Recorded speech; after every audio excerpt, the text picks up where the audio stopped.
기록을 하도록 하겠습니다. 녹화를 하도록 하겠습니다. 예. 하고 뭐 회장님 그래도 다시 2학기 시작하는데 인사 말씀 한마디 하시겠습니까? 아니 이거는 저 학술부장이 주최하는 거니까 학술부장이 인사 말씀해야지. 예. 네. 예. 학술부장님께서 인사 말씀하시겠습니다. 예. 열심히 준비했으니까 하반기에도 선생님들 꼭 많이 참석해 주시기 부탁드리도록 하겠습니다. 예. 그럼 바로 김미전 선생님께 마이크 넘겨서요. 뭐 한 2, 30분 정도 30분 정도 3, 40분 정도 해주셔도 충분히 되지 않을까 싶습니다. 예, 마이크 넘기겠습니다. 네. 그럼 바로 뭐 화면을 공유하고 시작하도록 하겠습니다. 어디 갔냐? 이거 아닌데? 잠깐만요. 이거구나.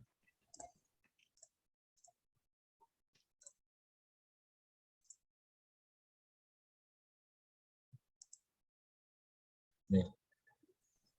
자, 일단 제가 참 할 말이 없는 게 일단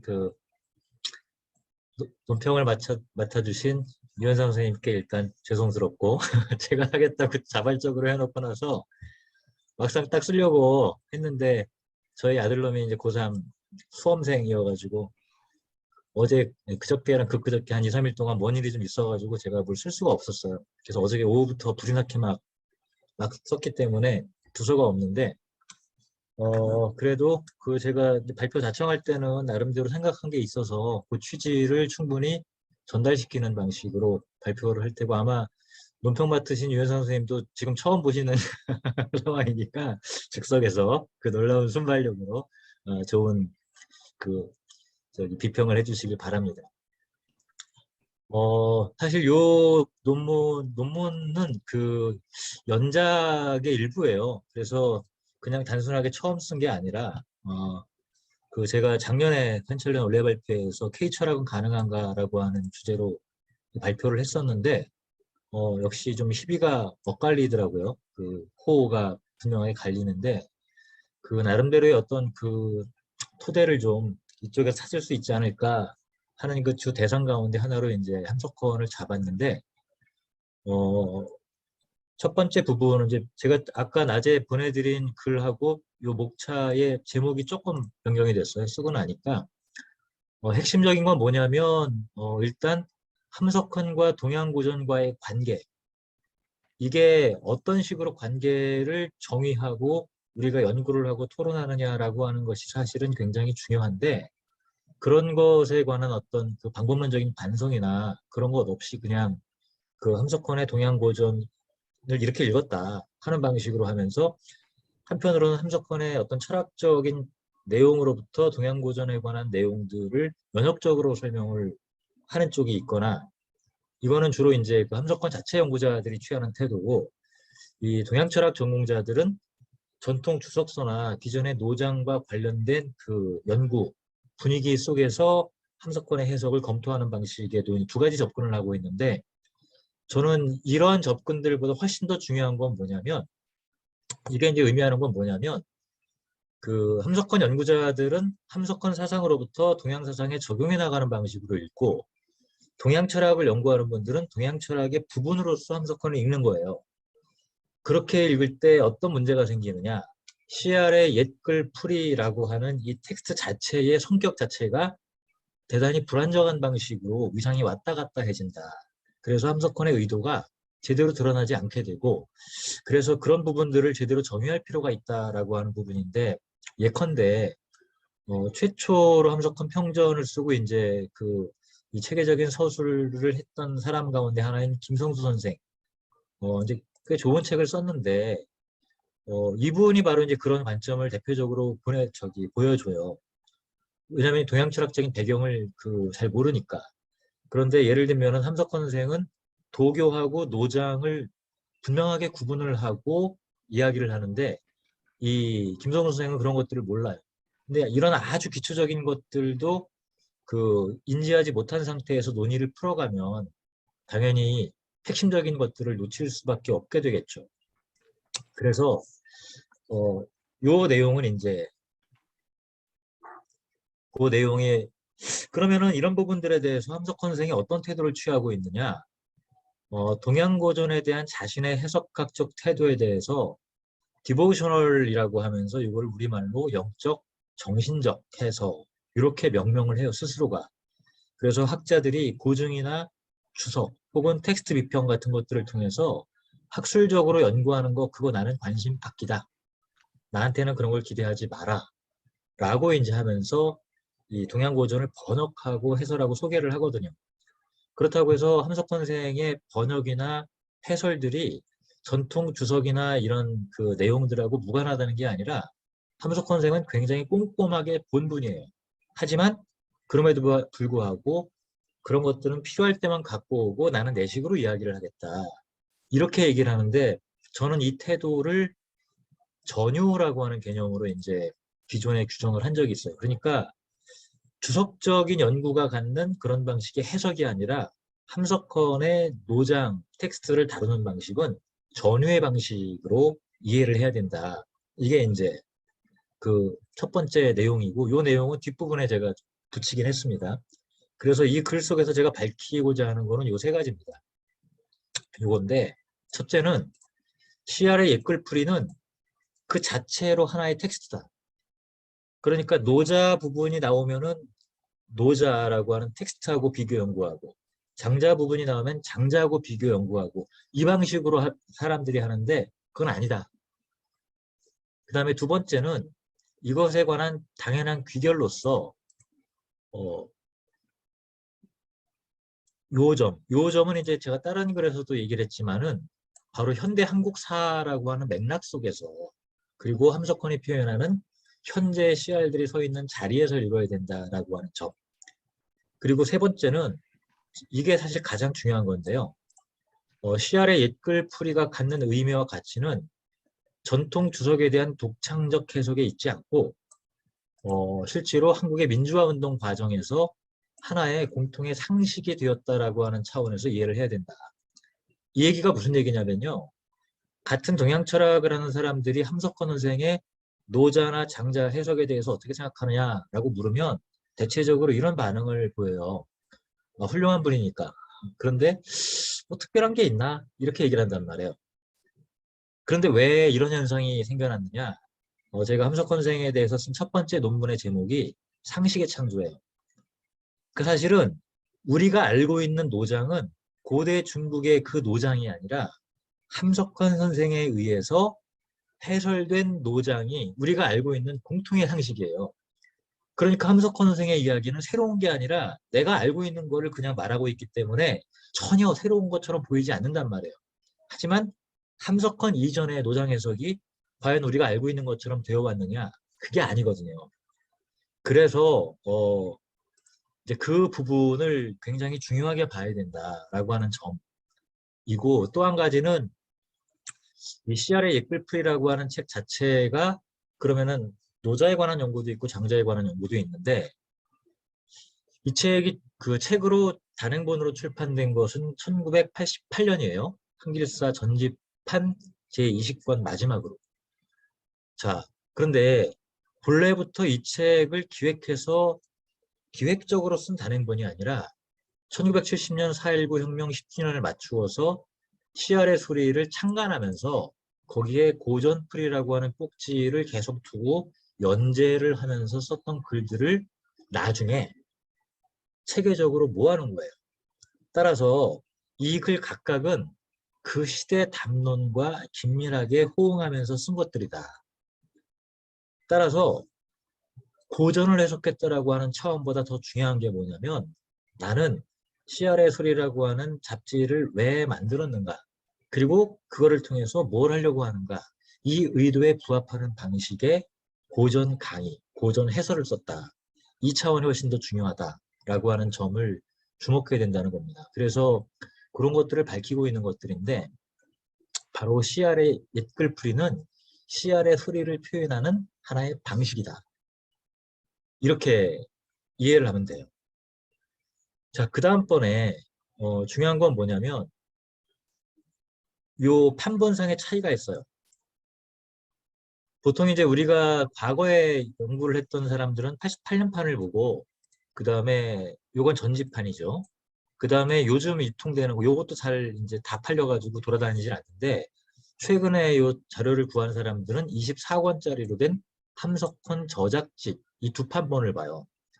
그런데 기본적인 체제는 88년 판을 거의 그대로 갖고 있는데, 요 88년 판과 2009년 판은 뭐가 다르냐? 분량이 달라요.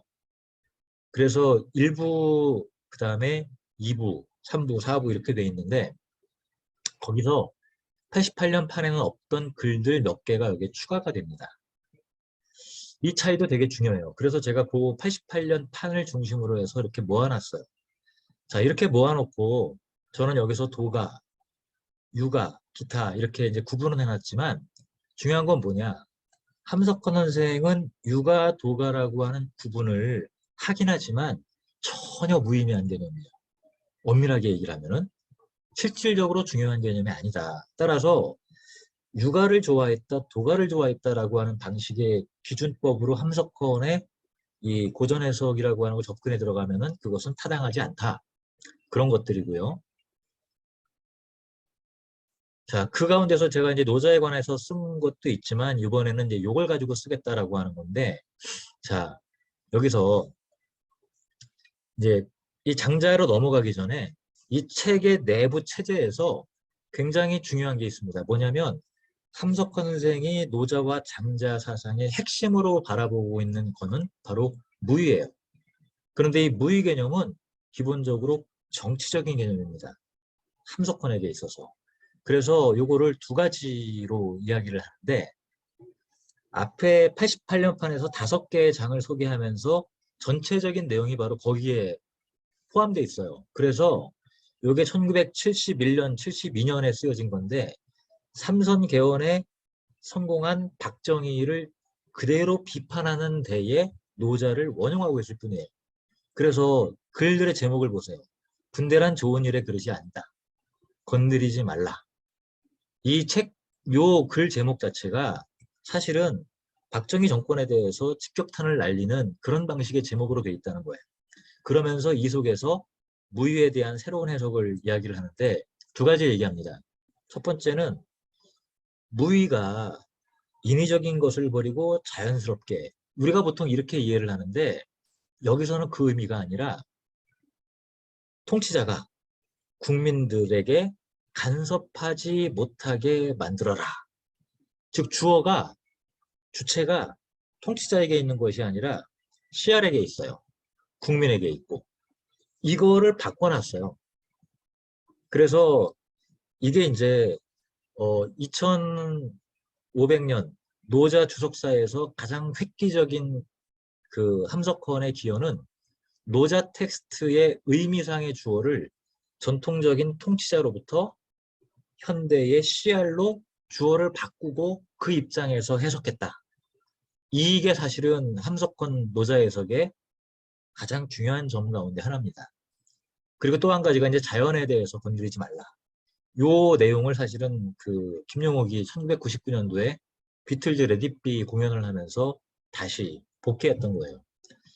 그래서 그 또 한 가지는 이 1988년판 CR의 옛글풀이가 쓰여질 당시는, 그 속에 들어있는 글들이 쓰여질 당시는 71년 초반에 71년, 72년 그 삼선개헌 유신체제로 이어지는 이 기간 속에서 쓰여졌고, 그리고 책으로 묶인 것은 88년 전두환 군부 독재 시절에 이게 출판되었다. 따라서 역사적 상황에 조응이 있다. 그래서 사실은 이런 부분, 이 편집에 함석헌 선생이 그런 의도 같은 것들을 상당히 반영했다라고 보는 것이 그 논리적으로 타당한 것 같아요. 자, 그러면 이제 노자에 관한 얘기를 제가 간단하게 얘기했지만, 그러면 장자라고 하는 텍스트, 장자라고 하는 부분은 분량상으로 노자보다 한 2배 가까이 돼 있는데, 여기서 왜 함석헌 선생의 이 씨알의 글풀이라고 하는 것이 어떤 특징과 성격을 갖고 있느냐, 이 부분을 이해하기 위해서는 20세기의 장자라고 하는 텍스트에 대한 텍스트 비평의 성과 속에서 이거를 바라보게 되면 굉장히 그 취지가 달라져요. 자, 무슨 얘기냐면 장자라고 하는 텍스트는 장주라고 하는 실존 인물이 지은 책이 아니라 그 그가 지은 부분이 있고 나머지 3분의 2에 해당되는 부분이 근 200년에 걸쳐서 그의 후학이나 굉장히 다양한 유파의 사상가들이 지은 공동 저술이다. 심지어 서로 입장이 다른 사람들의 논의까지도 들어가 있어요. 그래서 이제 이런 나근택, 관봉, 브레이엄, 유소감 이런 사람들에 의해서 이제 이런 것들을 다 이제 연구한 성과가 있는데 이런 책들이에요. 그것을 도표로 정리하면 이렇게 됩니다. 자, 이거를 가지고 함석헌 생이 어떤 부분들을 뽑아냈는가를 보게 되면 굉장히 중요한 그 의미가 생겨나요. 자, 뭐 보시면 아시겠지만 소요유에서 응제왕까지 이런 4편을 보통 장주가 지었다. 여기에 대해서는 일종의 공통된 합의가 있어요. 그런데 8편, 변무편부터 33편까지 요거는 다 보세요. 굉장히 다양한 유파들. 그리고 그래서 중국에서는 통상적으로 이 관봉 것과 유소감 것을 받아들이는 반면에 이제 서구학계에서는 이 앵거스 그레이엄이라고 하는 학자의 요거를 받아들입니다. 자, 그런데 현대 한국학계에서 장자를 연구하는 학자들은 장자 사상을 말할 때 다 뭘 가지고 얘기를 하냐면 소요유 편하고 재물론. 그래서 소요유는 자유를 말한 편이고 재물론은 평등을 말한 편이다. 요 얘기가 가장 중요한 테마를 이뤄요. 그런데 함석헌 선생은 요 소요유 편과 그리고 여기 어디 있지? 이 11편, 제유편 요 두 편만 완역을 합니다. 그리고 재물론하고 거여편에서 한두 개씩만 끌어와가지고 그 사이에다 껴놔요. 더 중요한 거는 요 제유편에 관한 번역은 1973년 4년 그러니까 노자를 가지고 박정희 정권을 비판하는 글을 쓸 때와 거의 같은 기조, 같은 시기에 쓴 글들이에요. 그리고 소요유편에 관한 번역과 해설은 1989년, 90년 요 무렵쯤에 쓴 글들이에요. 아니 78년, 79년. 그리고 책으로 묶일 때는 소요유에 관련된 부분들이 앞에 오고 제유편이 뒤에 와요. 그러니까 이 얘기는 뭐냐면 함석헌 선생이 스스로 장자를 이해할 때 소요유를 통해서 제유편을 들어가는 방식이 아니라 제유편을 통해서 장자를 설명하고 그리고 소요유편에 관한 이야기를 가지고 다시 이야기를 하는 방식으로 간다. 자, 이 얘기는 뭐냐면 노자를 해석하는 것에 관한 태도가 바뀐 것과 마찬가지로 예를 들면은 도덕경이라고 하는 책이 1973년도에 마왕퇴라고 하는 곳에서 덕도경의 체제를 가진 책이 발굴됐어요. 그러면서 노자를 해석하는 방식이 도 중심의 형이상학과 인식론적인 해석에서 덕 중심의 정치 철학적인 해석으로 완전히 바뀌어버렸거든요. 노자는 그래서 정치사상가로 바뀌어버려요. 바로 그것처럼 사람들이 소유편을 먼저 읽느냐 자유편을 먼저 읽느냐에 따라서 장자에 대한 해석은 굉장히 달라지는데 제유편은 굉장히 정치적입니다. 특히 여기 보시면 아시겠지만 여기 나근택이라고 하는 사람은 우파도가 아니 좌파도가라고 분류를 해요. 그 다음에 이 관봉이라고 하는 사람은 노자 후학 가운데서 좌파도가다. 그 다음에 이 앵거스 그레이엄은 원시주의 문서다. 그리고 유소감이라고 하는 학자는 묵은파 문헌이라고 구분을 합니다. 요 묵은파라고 하는 말은 아나키즘이라고 하는 말을 중국식으로 아나키즘을 쓸 수가 없으니까 이제 그런 방식의 조어를 만들어가지고 갖고 온 거예요. 게다가 이 제유편은 사실은 굉장히 다양한 학파적 성격을 갖는 글들이 섞여 있는 편이에요. 자, 이게 서양 철학 하시는 분들에게 이제 이런 얘기를 막 설명을 하면은, 아씨, 텍스트 비평 얘기니까 되게 짜증이 날 텐데, 이 얘기는 되게 간단합니다. 쉽게 얘기를 하면은, 여기서, 소유유와 재물론을 중심으로 절대 자유와 도의 절대성, 만물의 평등, 생사의 초월, 이렇게 장자 텍스트를 읽으면 마치 실존주의 사상가처럼 장자를 이해하게 돼요. 그런데 자유편을 중심으로 읽게 되면 철저한 정치 사상으로 이해를 하게 됩니다. 이 점이 다르다. 그리고 실제로 함석헌 선생의 장자 이해는 바로 그 정치 사상으로서의 장자, 그 부분에 기본적인 초점이 있다. 이 지점은 장자 연구자들 사이에서 장자를 정치사상적인 관점으로 바라보기 시작하는 게 우리나라에서 최근에 등장하기 시작하는데, 그런 면에서 보면 한 40년 가까이 앞선 거라고 얘기할 수가 있어요. 자, 그 핵심을 뭐냐? 달리 말하면은 요거를 한마디로 얘기를 하면은 장자가 개인주의적이고 아나키즘적인 장자 이해에서 정치 공동체를 세우고 그 정치의 방식은 무위. 근데 그 무위는 오늘날 말로 하면은 자치다. 요 개념을 그걸 통해서 말하고 있다.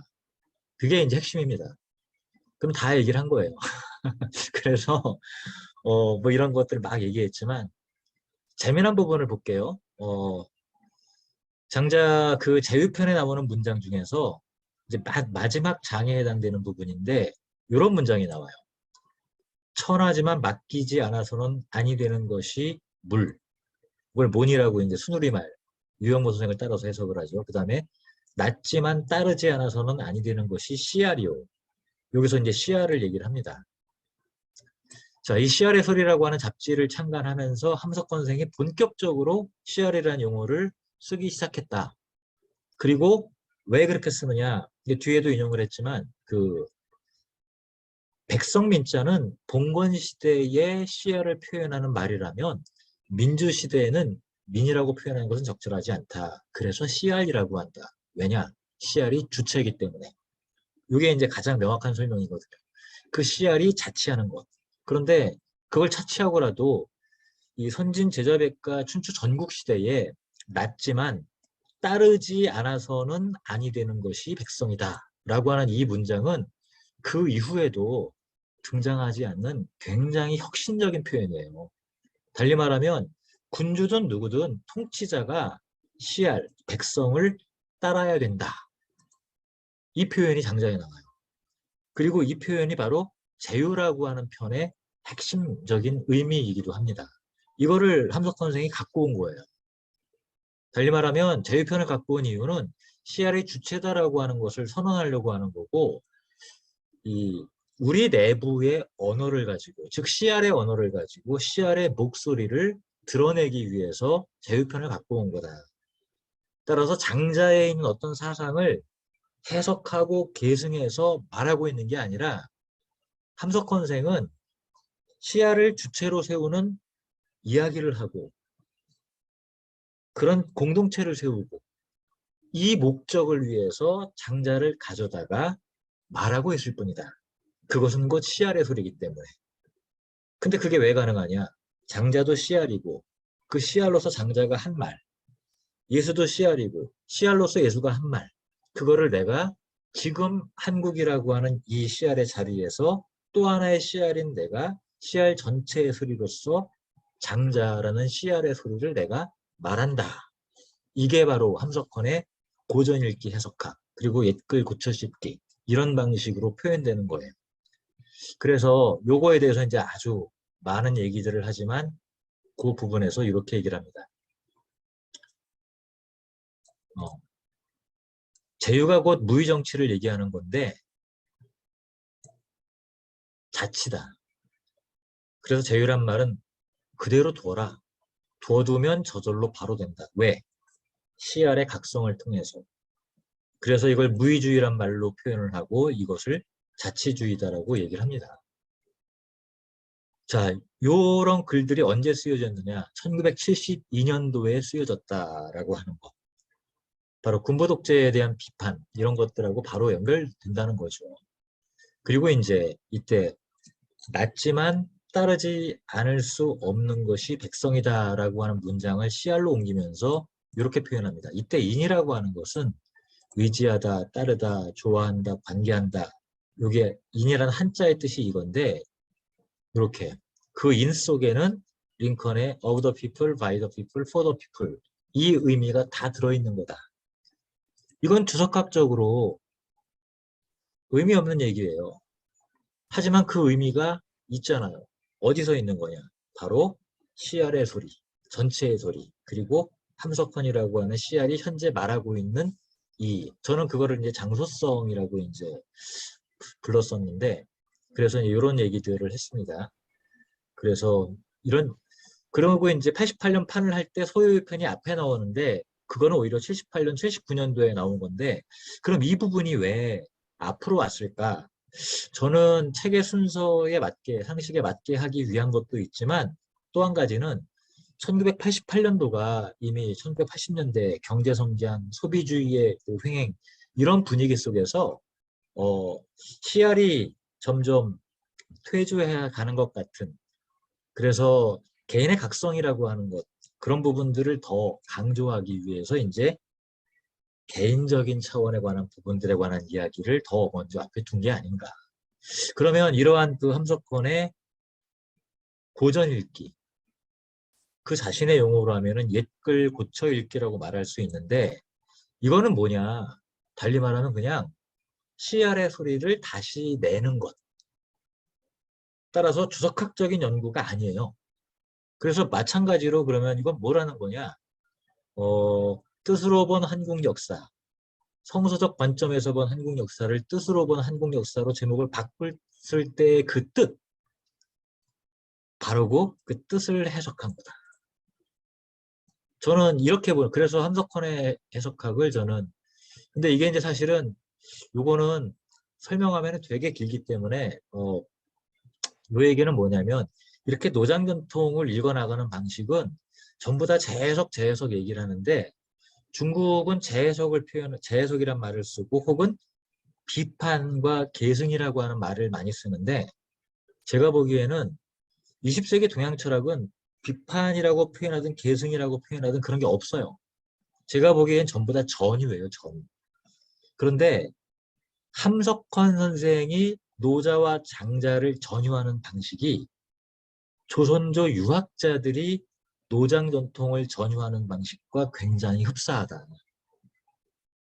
저는 이 점을 이제 다음에 제가 글을 써서 좀 밝혀보고 싶은데, 그 부분은 굉장히 또 논의가 복잡하기 때문에, 그래서 함석헌 선생의 이 부분에 대한 얘기를 이제 마지막으로 이 부분만 읽고 끝낼게요.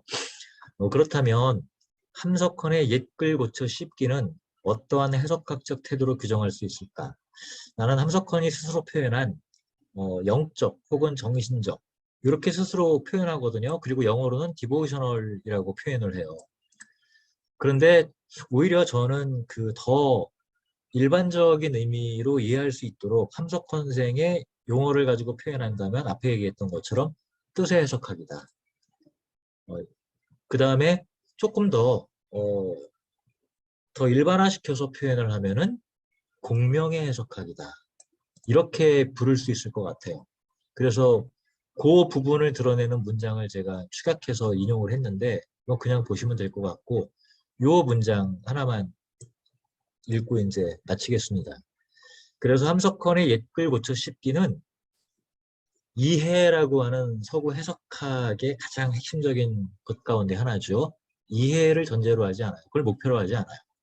그것은 예수, 석가, 공자는 물론 노자와 장자, 예를 들면 전태일, 이런 각각의 CR이 낸 소리를 다시 CR의 자리에서 CR의 뜻으로 소리내는 행위. 그러니까 운동의 차원이라는 거죠.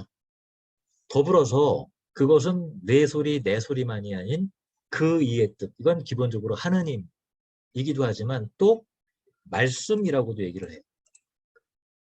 이거 전부 다 CR의 소리를 다르게 표현한 거예요. 즉, 그이라든가 말씀이라고 하는 말은 하나님의 명령이라고 표현하기도 하지만 모든 CR의 소리라고도 표현하거든요. 그래서 그것은 모든 CR의 공명을 부르는 소리예요. 그래서 어떤 한 CR이 외치면 다른 모든 CR들이, 그러니까 금강산 12,000봉에서 소리를 지르면 골짜기마다 메아리가 오는 것처럼 공명을 부르는 전체의 소리다. 그렇기에 그것은 전통을 계승하는 것이 아니다. 이게 현대 중국에서의 동양 철학과 20세기 한국에서의 동양 철학의 차이입니다.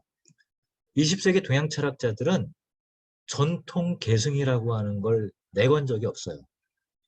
전통 계승이라고 하는 걸 명시적으로 내건 것은 국민교육 헌장밖에 없었다라고 하는 점.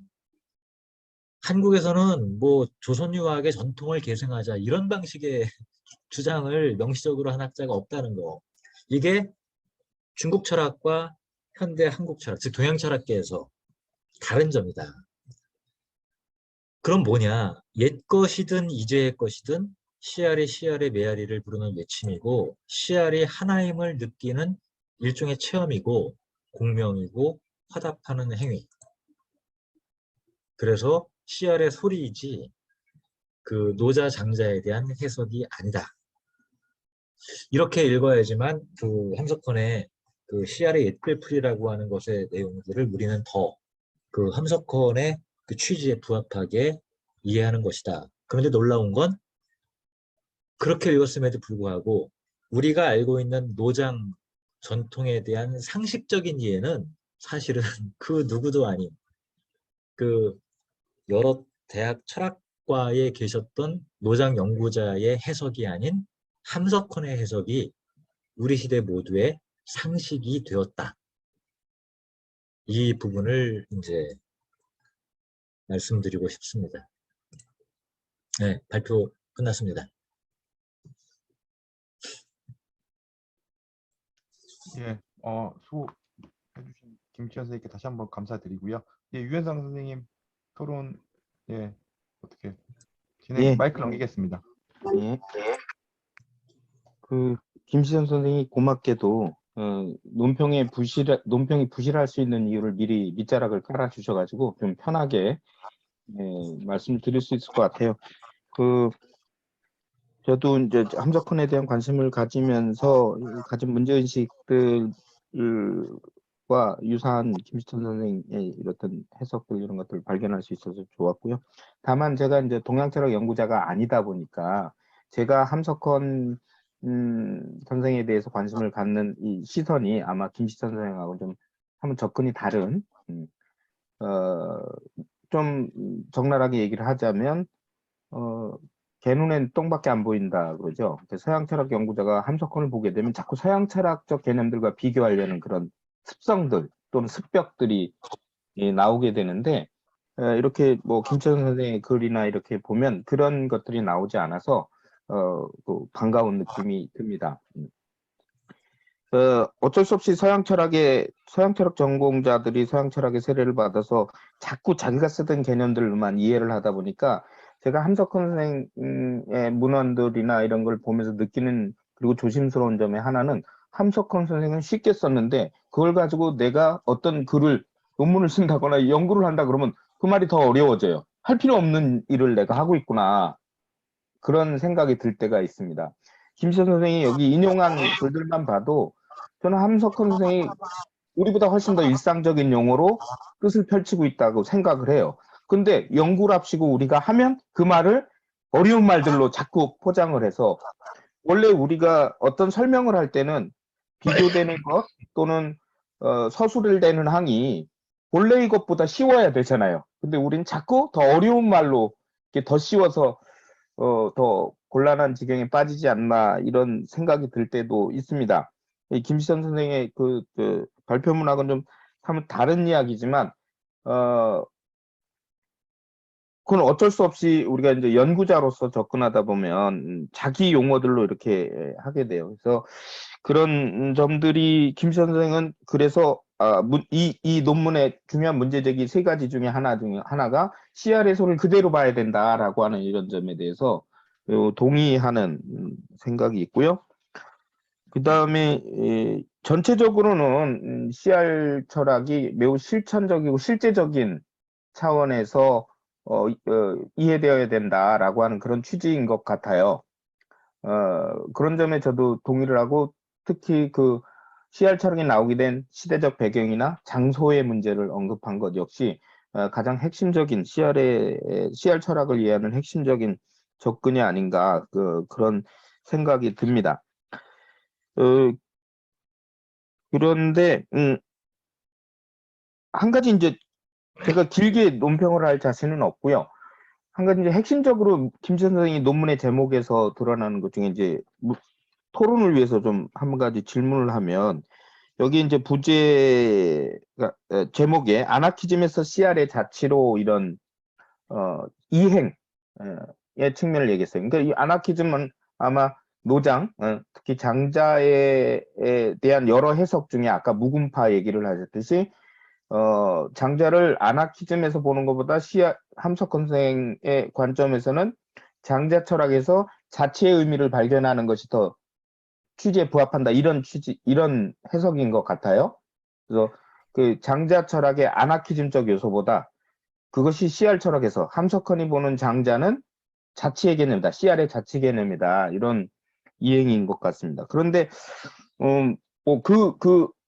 그걸 자치로 보는 것은 저는 기본적으로 동의를 합니다. 자치로 보는 건 동의를 하는데 적어도 이 발표문에서는 아나키즘으로 보는 것과 자치로 보는 것의 본질적인 차이가 충분히 안 드러난 것 아닌가. 사실은 아나키라는 말이 무지배, 무정부라는 의미를 갖고 있지 무질서는 아니거든요. 무질서는 아니고 아나키가 이루어지려면 비지배 상태가 있어야 되는 거거든요. 비지배 상태에서도 개인의 자율성은 보장이 돼야 되는 거예요. 그러니까 아나키즘이 여러 경로를 통해서 아나키즘에 도달하기도 하지만 노직 같은 자유주의자도 아나키즘적인 성향을 경로로 가는 것도 그 자유 문제와 연관이 되거든요. 그런데 우리가 뭐 극단적인 개인주의 자유주의를 주장한다 하더라도 인간 사회를 아주 파편화된 사회로 놓고 본다 하더라도 아주 기초적인 질서 이런 것들을 배제하고 사회를 상상하는 건 어려운 측면이 있죠.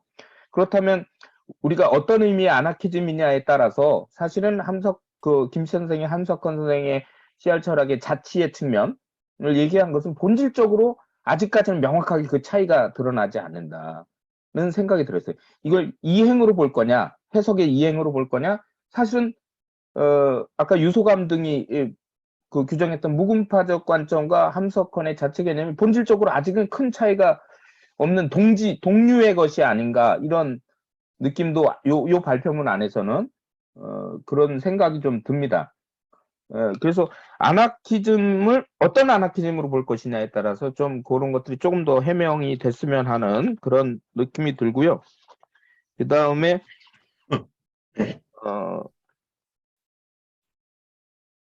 여기 인용문에 저도 예전에 읽은 것이긴 한데 CR보다 더 좋은 말이 있거든 고칠 셈 치고 우선은 써봅니다. 뭐 이런 표현들이 있잖아요.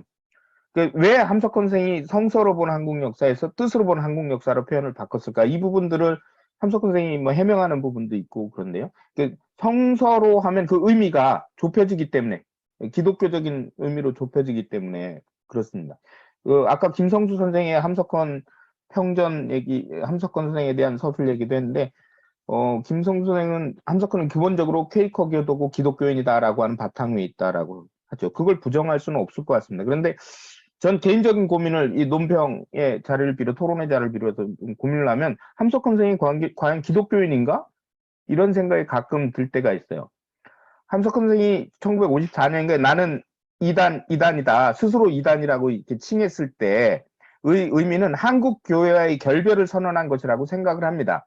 기독교와의 결별은 아니고 다만 거기서 노골화되지는 않았지만 한국 기독교의 본질이 뭐냐? 하나님을 우상화하고 있다는 거라고 생각이 들어요. 그러니까 이게 좀 아이러니한 표현일 수도 있는데 기독교에서는 나 이외에 다른 신을 섬기지 말라 함으로써 유일신 하나님만을 섬기게 하는데 사실은 함석헌 CR 철학에서 관통하고 있는 거는 하나님도 우상화하는 것이 문제라고 생각하는 건 아닐까. 용어에 갇혀서. 그래서 사실은 CR이 하나님이고 하나님을 섬기는 건 CR을 섬기는 것인데 근데 한국 기독교는 CR과 무관한 절대화된 하나님을 섬김으로써 신을 오히려 우상화해버리는 그게 오히려 참 뜻을 거스르는 종교적 삶이다. 이렇게 함석헌 선생님이 보고 있는 것은 아닌가. 그래서 어떤 것도 스스로도 뭐가 절대화되고 뭐 이러는 것을 굉장히 경계하고 있었던 건 아닌가. 그래서 여기서도 CR보다 더 좋은 말이 있거든요. CR이란 말을 쓰면서도 사실 이 단계에서는 CR이란 말이 제일 좋을 거라고 생각을 하면서도 더 좋은 말 있으면 바꾸겠다라는 개방적 태도를 보이는 것도 무엇이 절대화되고 고착된 방식으로 해석되는 것을 경계하는 것은 아닌가. 그래서 그런 부분들을 고려한다면 기본적으로 자치, 이 CR 철학에 담겨 있는 뜻이 자치라고 하는 것은 너무나도 이렇게 뭐 이견의 여지 없이 받아들일 수 있는 그런 점이라고 생각은 듭니다. 근데 뭐 나머지 동양 철학과 연관해서 이런 것들은 제가 언급할 것이 없고요. 그 다음에 김 선생님 마무리에 그렇게 표현을 안 했지만 제가 읽은 결론은 이런 거예요. 제가 느낀 결론은 마지막 마지막 부분 읽으면서 저도 그 부분을 느낀 거는 CR의 공명이 이루어질 때 비로소 CR의 자치도 가능한 것이 아닌가. 그런 의도를 담고 있다고 생각한 것이 제대로 된 이해인지, 그것도 뭐 궁금합니다. 그래서 제가 많은 내용을 꼼꼼하게 볼 여유가 없어서 지금 발표문 듣고 즉각적으로 좀 드는 생각들을 몇 마디 주저리 하는 걸로 대신하겠습니다. 김 선생님 수고하셨습니다. 예, 짧은 시간 압축적으로 예, 질문해 주신 유현상 뭐 선생님께 감사드리고요. 예, 김지현 선생님 그 유현상 선생님의 질문 겸 뭐 의견에 대한 답변 듣도록 하겠습니다. 질문이 한 4가지 정도 되는 것 같은데 그중에 3가지는 현상이 형도 아직 해결 못한 질문이기 때문에 저도 해결할 수 있는 질문이 아니에요. 함사건이 기독교인인가 아닌가 뭐 어떻게 얘기를 하든 간에 연구자들 사이에서 논쟁이 일어날 수밖에 없고 조심스럽습니다. 저는 개인적으로는 그런 문제는 피하는 게 좋겠다는 생각을 하고 저는 기독교인인가 아닌가라고 하는 것은 별로 그렇게 중요한 문제가 아니라고 물론 생각해요. 그래. 그건 종교적인 관심을 가진 사람들 사이에서 문제가 된다. 그렇기 때문에 피해도 되는 문제가 아닌가 저는 그렇게 생각을 하고 그다음에 이제 그 아나키즘, CR 문제 뭐 얘기하신 것도 그렇고 그럼 결국은 저는 뭐 계속 사회는 바꿔야 되는 거니까 그 부분에서는 뭐 혁명이라고 하는 것 혹은 참나를 깨닫는 이 모든 것들에 대해서 함석권 선생에게는 끊임없는 그 생명의 과제 그러니까 과거의 CR로부터 현재의 CR, 미래의 CR들까지 계속 해야 되는 과제로서 설정하고 있는 거기 때문에 그거는 뭐 그 윤 선생님이 가진 의견하고 그 저하고 크게 다를 것 같지 않고요. 제일 이제 무서운 그 문제 제기가 그거였습니다. 아나키즘. 왜 아나키즘을 썼느냐? 근데 네 글 속에 아나키즘에 대한 분명한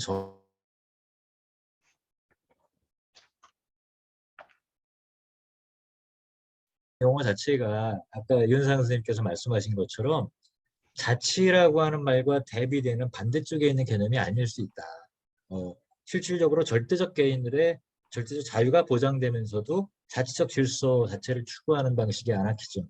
굉장히 다양한 아나키스트들이 있기 때문에 근데 다만 제가 말씀드리고 싶은 것은 사실은 제가 이렇게 제목을 아나키즘 대신에 해탈이라고 쓰려고 그랬었어요.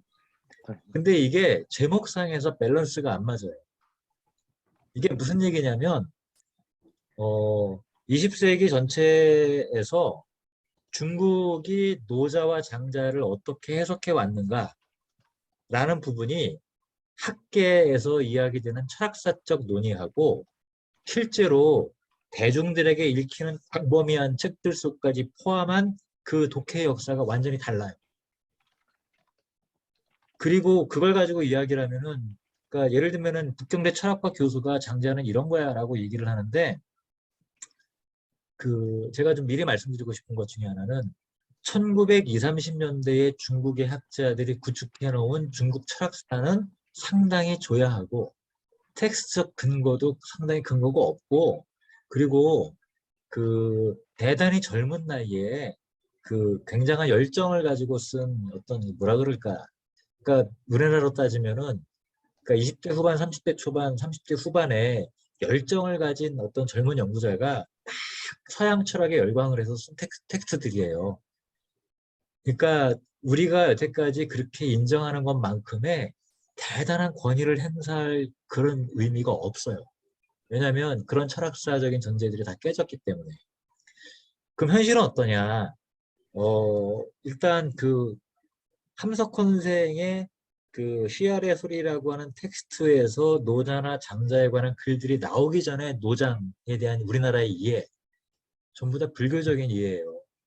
그러니까 해탈, 노자도 그렇고 장자도 그렇고. 그런데 함석헌생의 이 CR의 소리를 통해서 연재되었던 노자와 장자는 그 이전에 한국에서 논의되었던 노자와 전혀 달라요. 근본적으로 달라요. 그리고 오히려 80년대, 90년대를 거치면서 최근에 이 서구의 성과까지 혹은 새로 발굴된 문헌들을 통해서 새롭게 논의되고 있는 것들, 그 다음에 20세기의 사회 현실과 맞닥뜨려서 새롭게 나오기 시작한 소리들을 함석헌생은 가장 먼저 냈다라고 하는 점에서, 근데 제가 왜 하필이면 아나키즘을 얘기를 했냐면, 이 아나키즘이라고 하는 것이 학술적인 용어로 대단한 다양한 스펙트럼을 갖는 그런 용어로서가 아니라, 중국에서 이 아나키즘이라고 하는 용어를 쓸 때의 뉘앙스가 뭐냐면요, 정치에 대한 무관심이에요. 정치에 대한 무관심. 그러니까 이 유서감이라고 하는 사람도 이거를 무군파라고 얘기를 하잖아요. 그 달리 말하면은 군주에 대한 논의는 하고 싶지 않다. 그 봉건적인 의식과 아나키즘이라고 하는 용어를 가지고 그런 것들을 희석하는. 그래서 이 20세기 중국에서 노자와 장자를 가지고 치열한 논의를 한 것처럼 이야기를 하는데, 사실은 우리나라에서 있었던 논쟁보다 훨씬 더 이 좀 조잡한 논의들을 가지고 논쟁을 했어요. 그래서 20세기 중국의 장자상이라고 하는 말을 아큐라고 하는 말로 꼬집으면 한 70년 정도가 해소가 됩니다. 무슨 얘기냐? 아큐와 같은 중국인들 때문에 나라가 망했고 서구 제국주의에 졌다. 이게 전반기죠. 1949년 이후에 1980년 전까지 그는 30년 가까이 제 아큐야. 그러면 죽이는 거예요. 그런 일들을 했어요. 그러니까 누군가를 아큐라고 지목하는 순간 그 사람은 주자파이거나 아니면은 소극적인 개인주의자거나 그 당성이 의심되거나 아니면은 그 말하자면은 이 지주, 그런 정신을 가진 사람들을 지칭하는 말로. 그러니까 그런데 그러한 방식의 정서와 중국 민족의 태도가 장자로부터 비롯되었다. 그래서 이 제가 아큐란 말도 안 쓰고 해탈이란 말도 안 쓰고 했던 그 이유는 뭐냐면, 이 아나키라고 하는 말이 중국에서 장자 혹은 도가라고 하는 걸 운이할 때 그 밑에 깔려있는 가장 근본적인 뉘앙스와 같은 분위기를 갖고 있다. 핵심은 정치에 대한 무관심 혹은 정치에 가까이 가지 않는 게 살아남는 방법이다. 이런 의미로 이 사람들이, 물론 이건 아나키스트들의 이야기가 아니에요.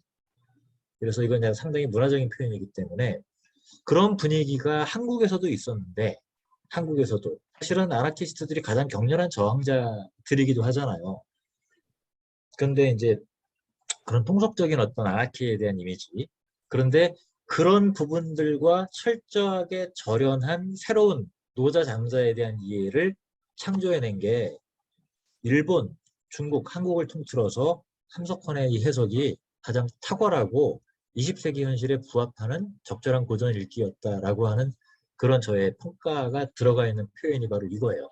그리고 그 핵심이 바로 자치. 그래서 자치의 상대적인 뉘앙스를 갖는 아나키라고 하는 의미로 제가 썼기 때문에, 근데 제가 이거를 이렇게 쓰면 그 서양 철학하시는 분들에게 엄청난 공격을 받을 것 같아서 조용히 이렇게 빼놓은 겁니다.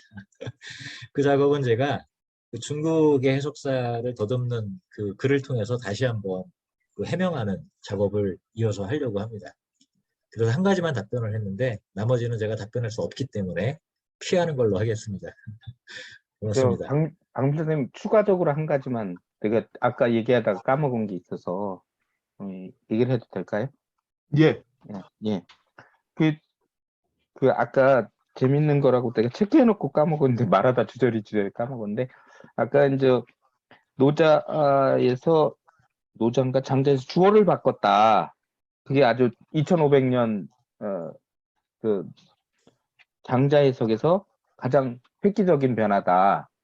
군주를 씨알로 바꿨다 이런 이야기를 했잖아요. 그러면서 가장 이 장자 해석에서 가장 획기적이다라고 했는데 그렇게 하면 이건 말꼬투리이기도 한데 그건 이미 해석이 아닌 거 아닌가.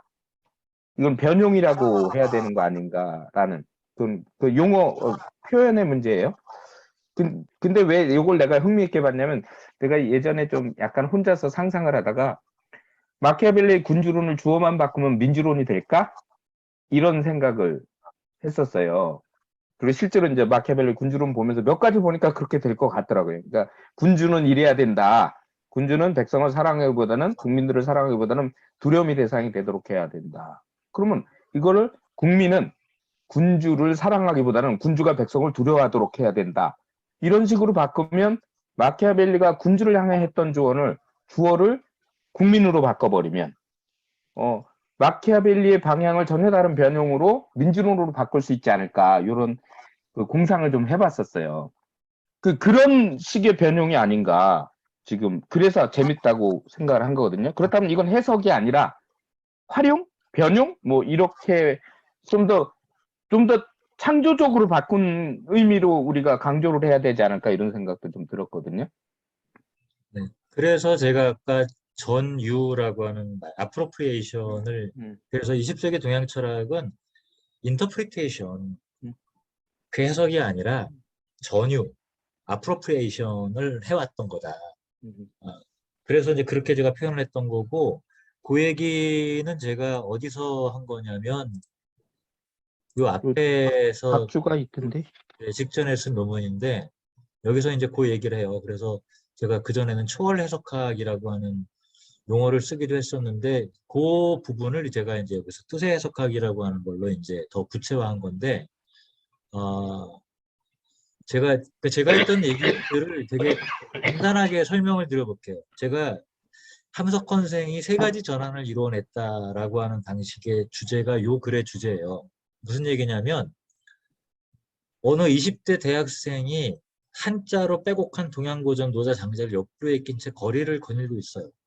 근데 도로는 이미 촛불 시민들로 꽉 차고 저 광화문 쪽에는 막 촛불 집회가 막 있어요. 그리고 이제 그 사이를 걸어 지나서 인사동 골목 어느 한 건물로 실제로 함석 선생이 그 종로에 있는 YMCA 건물에서 강연을 했지 않습니까?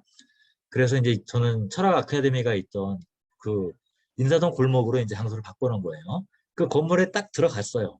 근데 이미 함석 선생이 거기서 막 이제 바로 제위편 첫 번째 문장. 천하를 제위한다는 말은 들었어도 천하를 통치한다는 말은 못 들었다 하면서 딱 이렇게 얘기를 하는 거예요. 그리고 이 책을 들고 있는 젊은이는 전태일을 염두에 두고 한 거예요. 그러고 나서 함석헌이 이것은 장자가 전국시대의 군주들과 선비들이 서로 부국강병 이걸 내세워서 국가주의를 경쟁해 감으로써 천하민중을 괴롭히고 막 이런 강의를 하고 있는 거예요. 자, 이 한자로 된 노자와 장자라는 텍스트를 들고 이 사람은 한문을 안 배웠어요. 함석헌 선생이 막 이런 얘기를 하고 있는 거를 들었단 말이에요. 이 사람에게 노자와 장자는 어떤 의미를 갖고 전달이 될까? 과연 우리가 철학사에서 배우는 노자와 장자가 전달이 되었을까? 전혀 아니란 거죠. 그래서 저는 이 장소성이 노자와 장자라고 하는 텍스트의 의미를 해설하는 함석헌의 의미의 공간을 만들어낸다. 그거를 CR의 자리라고 표현한 거예요. 그런데 지금 이제 유현상 선생님이 질문하신 게 바로 그건데 무의라고 하는 노자의 개념은 기본적으로 첫 번째가 성인이에요. 그 다음에 도예요. 그 다음에 천이에요. 이게 무의의 주어예요. 2500년 동안 무의라고 하는 글자의 주어는 이 3가지였어요. 그런데 함석헌에 이르러서 최초로 CR이 무의의 주체다 라고 선언하면서 그 방식으로 그러니까 무의 하지 말라 이거를 군주가 나는 아무것도 안 하겠다가 아니라 CR이 군주에게 너 아무것도 하지 마. 특히 내 자유, 국민의 평등, 인권 이런 것들을 간섭하는 행동을 하면 안 돼라는 말로 바꿔놨다는 얘기예요. 그래서 주체의 전환이 일어났다. 그래서 의미의 공간이 함곡관에서 광화문으로 바꿔놨고 장소성을 바꿔놓은 거고 노자와 장자의 텍스트의 의미상의 실질적인 주어를 전통 통치자로부터 CR 주체로 바꿔놨다. 바로 이것이 CR의 해석학이고 CR의 고전이고 CR의 고전 읽기다. 그래서 함석헌이 이것을 고쳐 씹기라고 표현을 한 거다. 요 의미를 이제 제가 한 거예요. 그래서 뒤에 가서 이걸 해석학적 턴 해가지고 이렇게 표현을 했었는데 이게 로지컬한 방식으로 설명되지 않기 때문에 그래서 제가 퀀텀 점프와 같은 용어를 가지고 그래서 초월 해석학이라고 제가 이제 표현을 했던 거예요. 그래서 그 부분의 논의를 바탕으로 이제 장자에 관한 논의까지 간 거죠. 그러니까 저는 이 함석헌의 논의가 해석학적 근거 혹은 주석학적 근거가 없다라고 하는 기존 학계의 무관심과 비판을 좀 다른 방식으로 좀 새롭게 정당화하면서 그런 것들에 의해서 이제 오늘날 우리가 생각하는 어떤 가치 혹은 민주사회의 실현 이런 역사적인 귀적과 함석헌의 철학이 함께 보조를 맞춰 왔다라고 하는 것을 같이 말하는 방식의 서술로 바꿔보겠다라고 하는 노력을 시도를 하고 있는 거죠.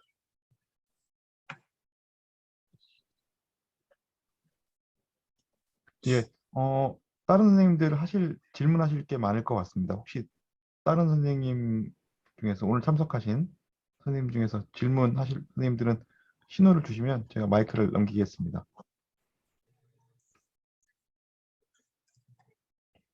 예, 김범수 선생님 마이크 켜셨습니다. 네, 말씀하시려고 계신 거 아닌가요? 네. 근데 저기 뒤에서 해야 될지 모르겠는데, 저기 오히려 이거 해석에 대한 얘기, 유현상 선생님이 논평을 하면서 마지막에 결론 부분을 읽고 이거 저기 다시 좀 얘기 좀 해봐야겠는데 하고 유현상 선생님의 입장 해석은 전혀 얘기를 안 하시고 넘어갔거든요. 마지막에 이 부분요. 더불어 그이가 맨 마지막입니다. 텍스트. 그것은 그이가 택시자 말씀이기도 하지만 내 소리만이 아닌 전체 공명 부르는 전체의 소리 있다. 그렇게 그것을 전통으로 계승한 것이 아니요 옛 것이든 이제의 것이든 CR의 메아리를 부르는 외침이요 CR이 하나임을 느끼는 것이다. 공명과 화답하나입니다. 이와 관련돼서 유현상 선생님이 얘기를 하다가 이거에 대해서 해석이 좀 다를 수도 있을 것 같다라고만 얘기하시고 그냥 넘어가셨어요. 유현상 선생님은 무엇을 얘기를 하시려고 했는지 오히려 제가 더 궁금하거든요. 그러면 이후에 추가로 좀 더 뭔가 더 얘기할 게 많이 있을 것 같아서 이거는 유현상 선생님 왜 이게 좀 다르게 해석할 여지가 있다라고 말씀을 하셨는지 궁금합니다. 정확히는 다르게 해석할 여지가 있는 것이 아니라 김지천 선생님이 표현은 안 했지만 앞에 여기 공명 이야기를 하고 그 앞에 자치 이야기를 하는데 그 두 가지를 어떻게 연결시킬 것인가는 확실히 마무리를 안 하신 것 같아서 이런 공명이 이루어질 때야 비로소 CR 철학에서 의도하는 자치가 가능해지는 국면이다라는 결론까지 추가할 수 있지 않겠느냐라는 의견 개진이었어요. 이견은 아니고 그게 그 이해가 맞는지 내 이해가 김시천 선생의 의도에 부합하는지 확인 부탁했던 것이지 뭐 이견은 아니었습니다. 그래서 답변을 했죠. 그거는 영원한 숙제 아닐까라고. 그리고 참고로 아까 그 종교 문제는 함석헌 선생이 기독교인이 아니냐가 그게 중요해서 제가 그런 말씀을 드린 게 아니고 물론 이해는 하셨겠지만 함석헌 선생이 두려워하는 것은 뜻이 아까 김시 선생도 얘기했듯이 끊임없이 시대와 장소에 따라서 변화되고 새로이 변형이 돼야 되는데 고착화되는 것을 함석헌 선생이 지극히 경계했던 건 아닌가.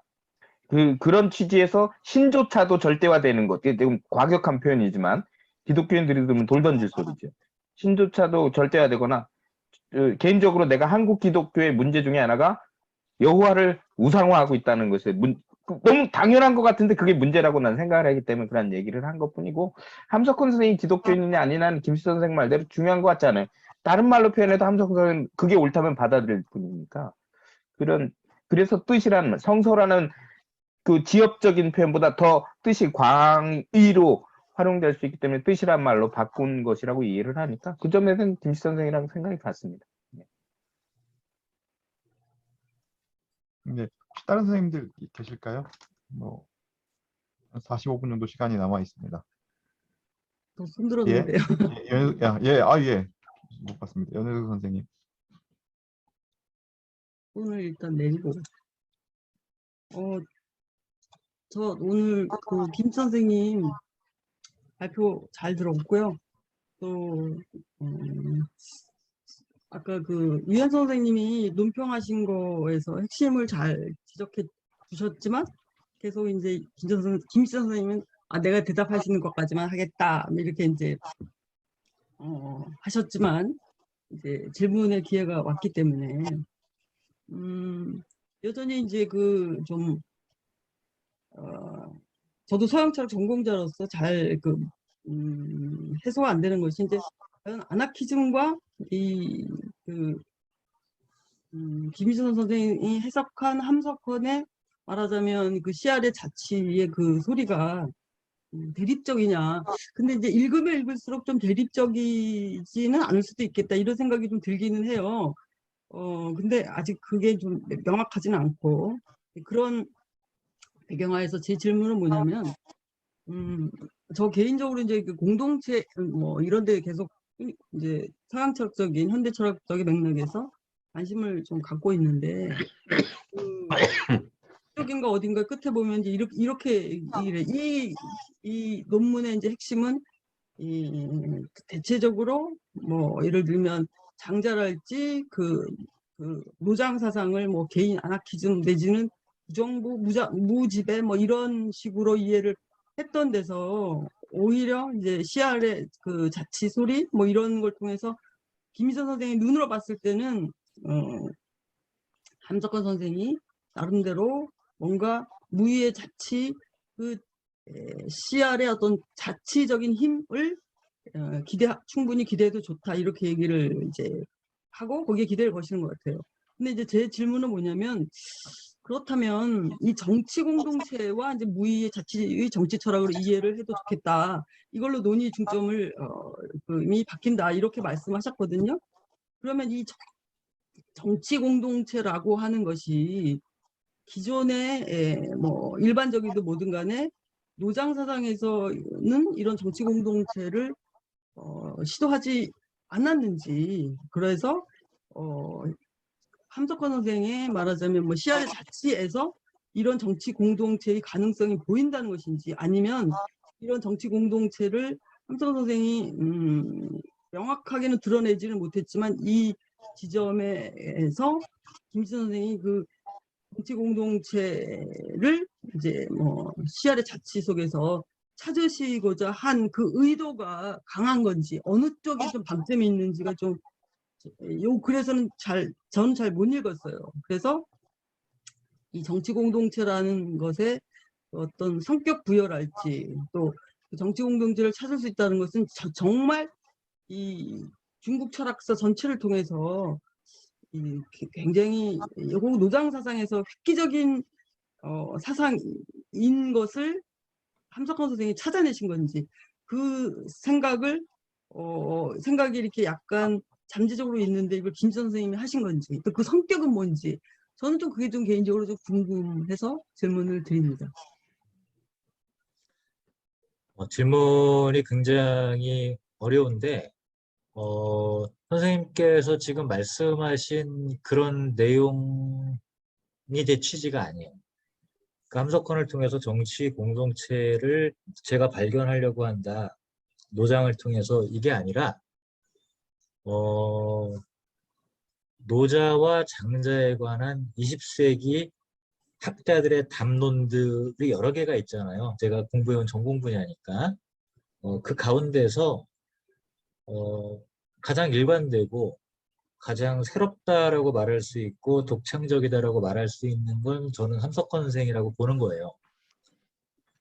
근데 이제 아나키즘이라든가 이런 용어들을 쓴 게 뭐냐면 노장 철학이라고 하는 것이 그 20세기의 동아시아 사회에서 뭐 여러 가지 역할들이 있겠지만 그 노장 사상이라고 하는 것이 한 역할이 별로 없어요. 노장 철학을 하는 사람들이 떠드는 것만큼 역할을 한 게 없단 말이에요. 그리고 우리 귀에 들린 얘기도 별로 없고. 근데 그 우리 귀에 들린 얘기 가운데 그나마 가장 큰 목소리를 낸 게 크게 보면은 함석헌 선생으로 대표되는 그 부분하고 그 다음에 이제 학계에서 있었던 뭐 다른 쪽의 얘기 그런 쪽인데 아까 제가 해탈이라고 하는 표현을 쓰는데 80년대 이르기 전까지는 그냥 노자 장자 하면은 그냥 해탈하는 거랑 같은 뜻이에요. 불교의 해탈하는 것하고. 그래서 실제로 1952년도에 그 연세대학교에서 노장사상이라고 하는 대학 정교 전공 과목이 처음 개설이 됐고 그 강의를 했던 분은 스님이었어요.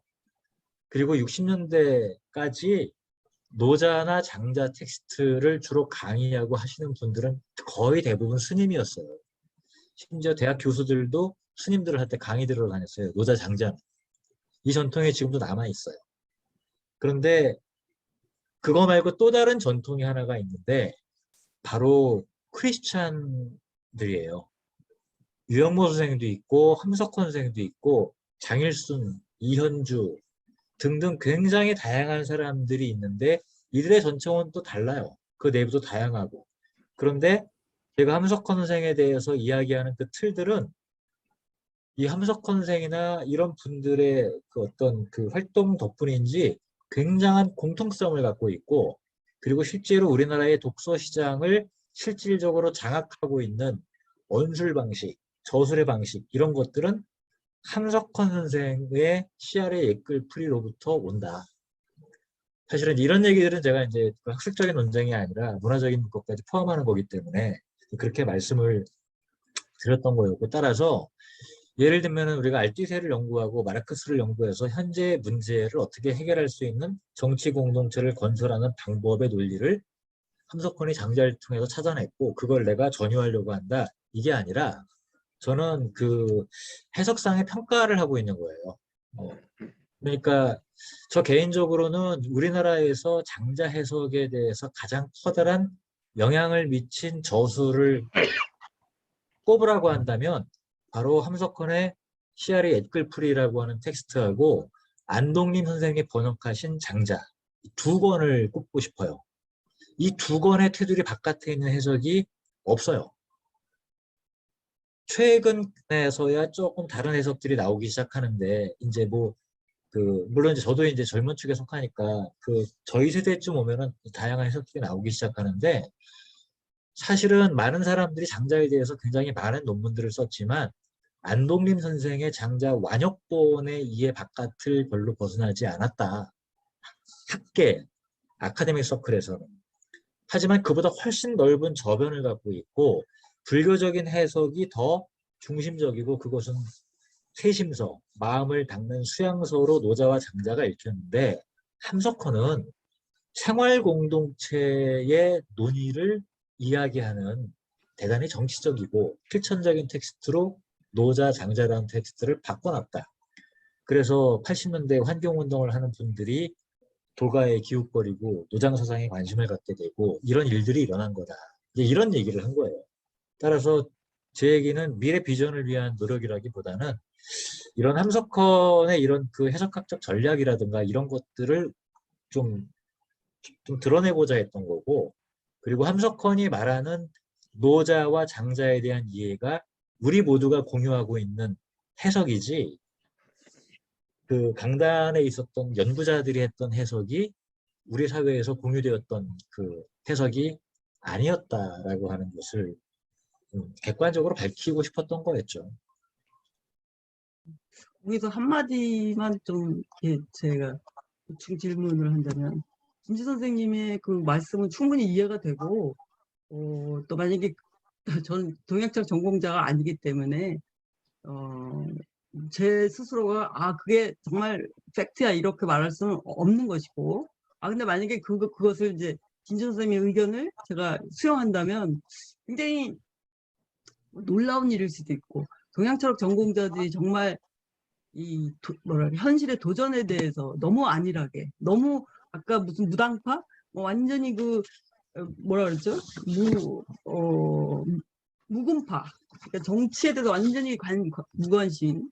그래서 이제 해탈이라는 말보다는 아나키즘으로 이렇게 하신 것은 이제 정치 철학적인 맥락에서 이렇게 보시려고 하는 것 같기는 해요. 그걸 살리려고 하고, 그런 면에서 보면 어떻게 보면 그 동양 철학 내에서도 이 정치에 무관심하고 해탈하고자 하고 그냥 정말 무지배, 지배 당하지 않음, 그냥 무의자연 이렇게 하면서 그들만의 어떤 자연스럽게 형성된 그런 공동체도 있지 않았을까, 뭐 이런 생각이 들면서 그것보다는 더 강한 의미의 어떤 우리 현실을 80년대 내지는 심지어는 촛불에도 해자까지 포함할 수 있는 생활 공동체로서의 어떤 CR의 어떤 자치성, 그거는 실존주의 철학으로 실존의 어떤 주체성 이런 걸로도 설명은 안 되는 것 같고요. 안 되는 것 같으면서도 서양 철학 입장에서는 항상 우리가 근대 이후에 근대적 주체를 에고를 자기 결정권 이렇게 얘기를 했던 것 같은데, 근데 이제 잘 모르겠지만 약간 좀 과격하게 심하게 얘기하면 함석헌의 CR의 소리는 그 노장 사상을 약간의 어떤 도구, 신발 이런 걸로 사다리 이런 걸로 해가지고 결국은 그 사다리를 비트겐슈타인처럼 다 쳐버리고 결국은 자기의 CR의 소리로 CR의 소리의 어떤 자치성을 통한 한국 민중의 어떤 공동체를 형성하려고 했던 건 아닌가, 그런 의도가 김지현 선생님의 글에 의도가 담겨 있는지는 지금은 그러신 것 같지는 않다고 강하게 내지는 이렇게 우회적으로는 이제 좀 답변을 위법하셨어요. 근데 지금 말씀을 들어보면 CR의 소리라고 하는 이것은 결국은 이러저러한 배경을 담고 혹은 심지어는 기독교적인 어떤 배경을 담고 굉장히 고독하게 독자적으로 걸어간 함석헌 선생의 그 CR의 그 소리, 그런 식의 어떤 민중의 소리를 담아내고자 하는 소리, 이런 거라고 봐도 되는지. 그래서 노장 사상을, 노장 철학 전공하신 분들 대단히 죄송하지만 그거는 그냥 수단이었을 뿐이야. 그거를 이런 게 있었어. 근데 이제 무의를 버리진 않았기 때문에 그렇지만 그렇게 중요한 사상의 어떤 토대였을까? 이런 의미 좀 들기는 했습니다. 무식한 질문이죠. 네. 지금 질문은 대단히 답변하기 어려운 그 물음인데요.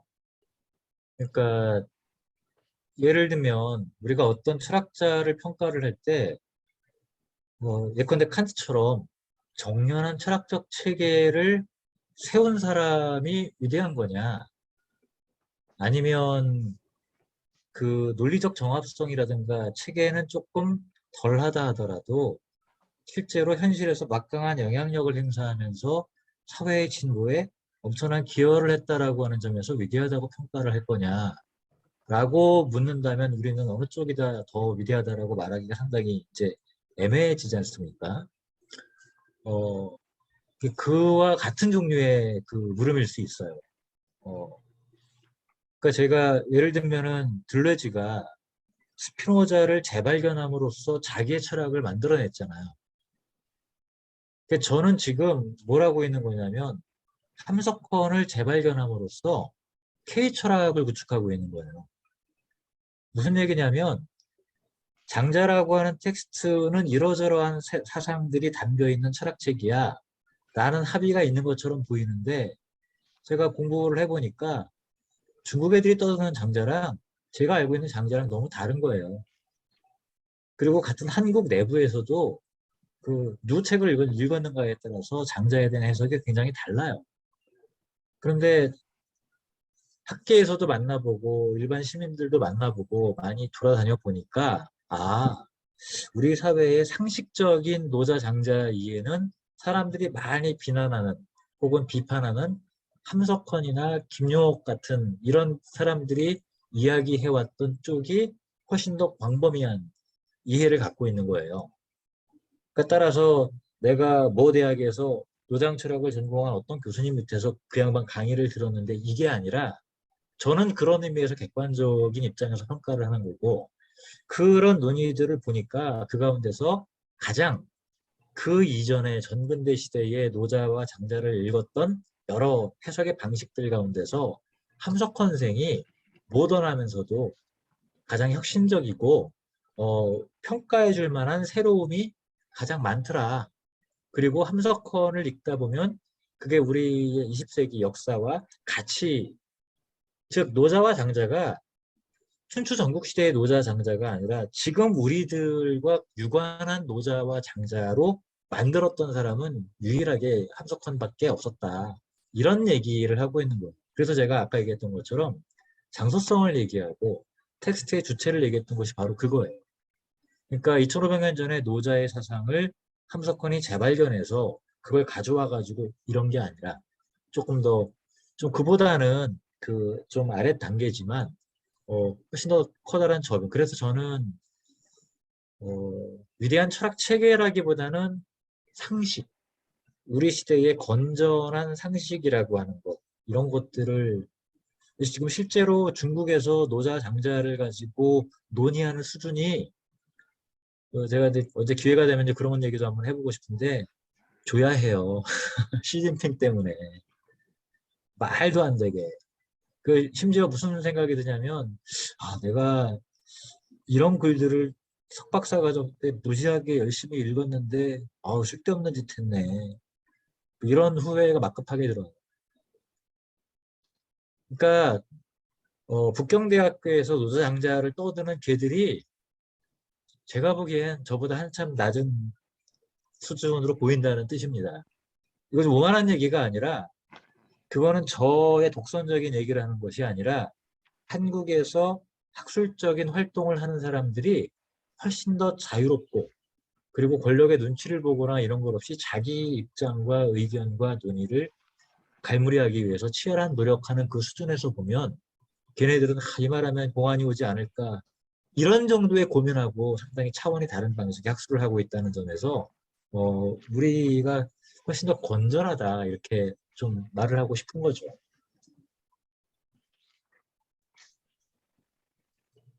예, 그 김범수 선생님께서 손을 계속 들고 계셨습니다. 예. 질문의 기회를 마이크를. 예, 저도 무식해서 읽다가 궁금한 게 좀 생겨서 그냥 개념적인 질문 따라 좀 설명 좀 해주십사 해서 문제가 되는 게 결국은 강자 제6편에 그것을 어떻게 활용을 하느냐에 대한 얘기인 것 같다라고 저는 생각을 했어요. 근데 유소감에 의해 이렇게 김지천 선생님이 써주셨는데 유소감에 의해서 황무파와 무분파의 혼합으로 분류가 된다. 이러한 분류의 공통의 일종의 아나키즘으로 이해하려는 경향이 있다. 이 얘기가 굉장히 걸렸는데 황무파하고 무분파를 이렇게 혼합을 하면 이게 아나키즘이 된다라는 얘기 같은데 이게 이해가 저는 안 되거든요. 황무파, 무분파 자체가 이렇게 결부가 된다라는 거, 그 어감에서 잘 모르지만 딱 걸려서 이게 아나키즘이 된다라는 얘기가 어떻게 되는지 일단은 얘기를 해주시면 좋겠고, 그리고 이와 더불어서 아마도 같은 질문 낼 수도 있겠다. 어차피 이거 해석상의 문제니까. 제휴에 대해서 함석헌 선생님의 얘기가 이렇게 써주셨어요. 우위로 해석하고, 그러니까 제휴를요. 이러한 무의는 곧 시야의 자치로 이해한다 이렇게 게 이건 김지천 선생님의 해석까지도 결부해서 이렇게 딱 쓰신 거로 보이는데 이렇게 되면 이게 당장 궁금한 게 그러면 제휴를 다른 사람들은 어떤 식으로 해석을 했다는 거냐, 어떻게 해석을 했길래 이게 자치에 대한 얘기가 안 나오고 다르게 해석이 앞에서 분류를 쭉 해주셨잖아요. 근데 그와 관련된 구체적인 내용을 조금 언급을 해주시고 얘기해 주시면 예, 요 얘기는 제가 길게 답변할 필요는 없을 것 같고요. 왜냐하면 굉장히 전문적인 학술 문제이기 때문에 이걸 설명하려면 굉장히 오래 걸려요. 일단 이렇게 말씀드리고 싶어요. 제가 아까 설명하는 과정에서 도덕경이라고 하는 책을 도덕경으로 읽느냐, 덕도경으로 읽느냐라고 하는 것은 전혀 다른 노자 철학을 만나게 된다라고 얘기를 했죠. 그거와 마찬가지로 장자라고 하는 책을 처음 읽을 때 소유편부터 읽느냐, 제유편부터 읽느냐는 완전히 다른 장자를 만나게 되는 거다. 그런데 제유편에 관한 논의는 학계에서 거의 논의를 안 해요. 그리고 제가 앞쪽에 길게 쓴 주석에서 제가 그 얘기를 했었는데 어디 있냐면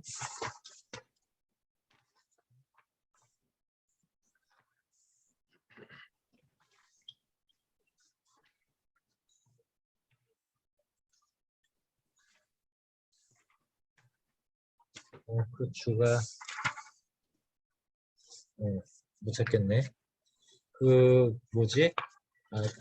아까 제가 보여드린 장자를 여러 우파별로 제가 구분했던 거 있죠. 우리나라 이 논의는 그러니까 1950년대에 시작을 해가지고 60년대에 개화가 됐고 80년대부터 본격화된 그 세계적인 연구 흐름이었어요. 그러니까 장자의 33편이 어떤 게 어느 시대에 누가 썼을까라고 하는 것을 가지고 이제 여러 가지 논의들이 있었단 말이에요. 그런데 초기에는 이제 아까 얘기했던 나근택이라든가 관봉 이런 사람들에 의해서 연구가 되었다면 그거를 이어받은 사람이 앵거스 그레이엄이고 앵거스 그레이엄 이후에 뭐 헤럴드 로스라든가 여러 학자들이 이제 거기에 참여를 해가지고 굉장히 세부적으로 장자의 어떤 편의 어디 부분은 어떤 사람들이 썼고 이건 대략 뭐 진나라 말기야, 한나라 초기야, 뭐 190년 경쯤이야 이런 논의들이 막 있단 말이에요. 그런 것들이 있어요. 근데 이 얘기는 무슨 얘기냐면 서로 이질적인 성격을 갖는 사람들이 사실은 새롭게 쓰고 있기 때문에 같은 글자의 의미가 달라요. 예를 들면은 덕이라고 하는 글자가 전혀 상반된 의미로 쓰이기도 한단 말이에요. 그런데 이런 부분들이 반영된 국내 번역본은 없어요. 아예 없어요. 왜냐하면 그런 것들을 다 하기 위해서는 이제 전공자들 가운데서 가능한 건데 그래서 제가 장자 번역을 하고 있거든요. 그래서 얼마 전에 그 제휴편을 완역을 한 다음에 이 논문 작업을 한 거예요. 그런데 제가 이제 그런 성과를 바탕으로 해가지고 제휴편을 보면서 새롭게 이제 번역을 하면서 이제 국내 번역본도 거의 다 보고 영역본도 다 보고 전독 수석 이제 갈래들 이렇게 다 보면서 봤는데 기존의 번역들이 상당히 좀 뭐라 그럴까 각 그 편마다 그 저자들의 차이라든가 이런 것들을 반영하지 않고 그냥 하다 보니까 번역들이 되게 그 애매모호한데 되게 도식적이에요. 그런데 저는 개인적으로 이 제휴편이라고 하는 것의 핵심을 그 자치 논리로 해석하지 않아요. 장자의 원문만 가지고 보면 이 장자 제휴편의 핵심은 사실은 제국의 논리를 말하고 있는 텍스트예요. 이때 제국의 논리를 말한다라고 하는 게 무슨 얘기냐면 함석헌 선생이 이렇게 번역을 하죠. 너그럽게 놓아둔다. 그런데 진한 제국의 성립이라고 하는 것이 갖고 있는 특징이 뭐냐면 언어, 문화, 종족 이 다양한 여러 나라들이 하나의 국가가 됐어요. 이게 진나라예요. 그러니까 제국이란 말이에요. 천하라고 하는 표현이.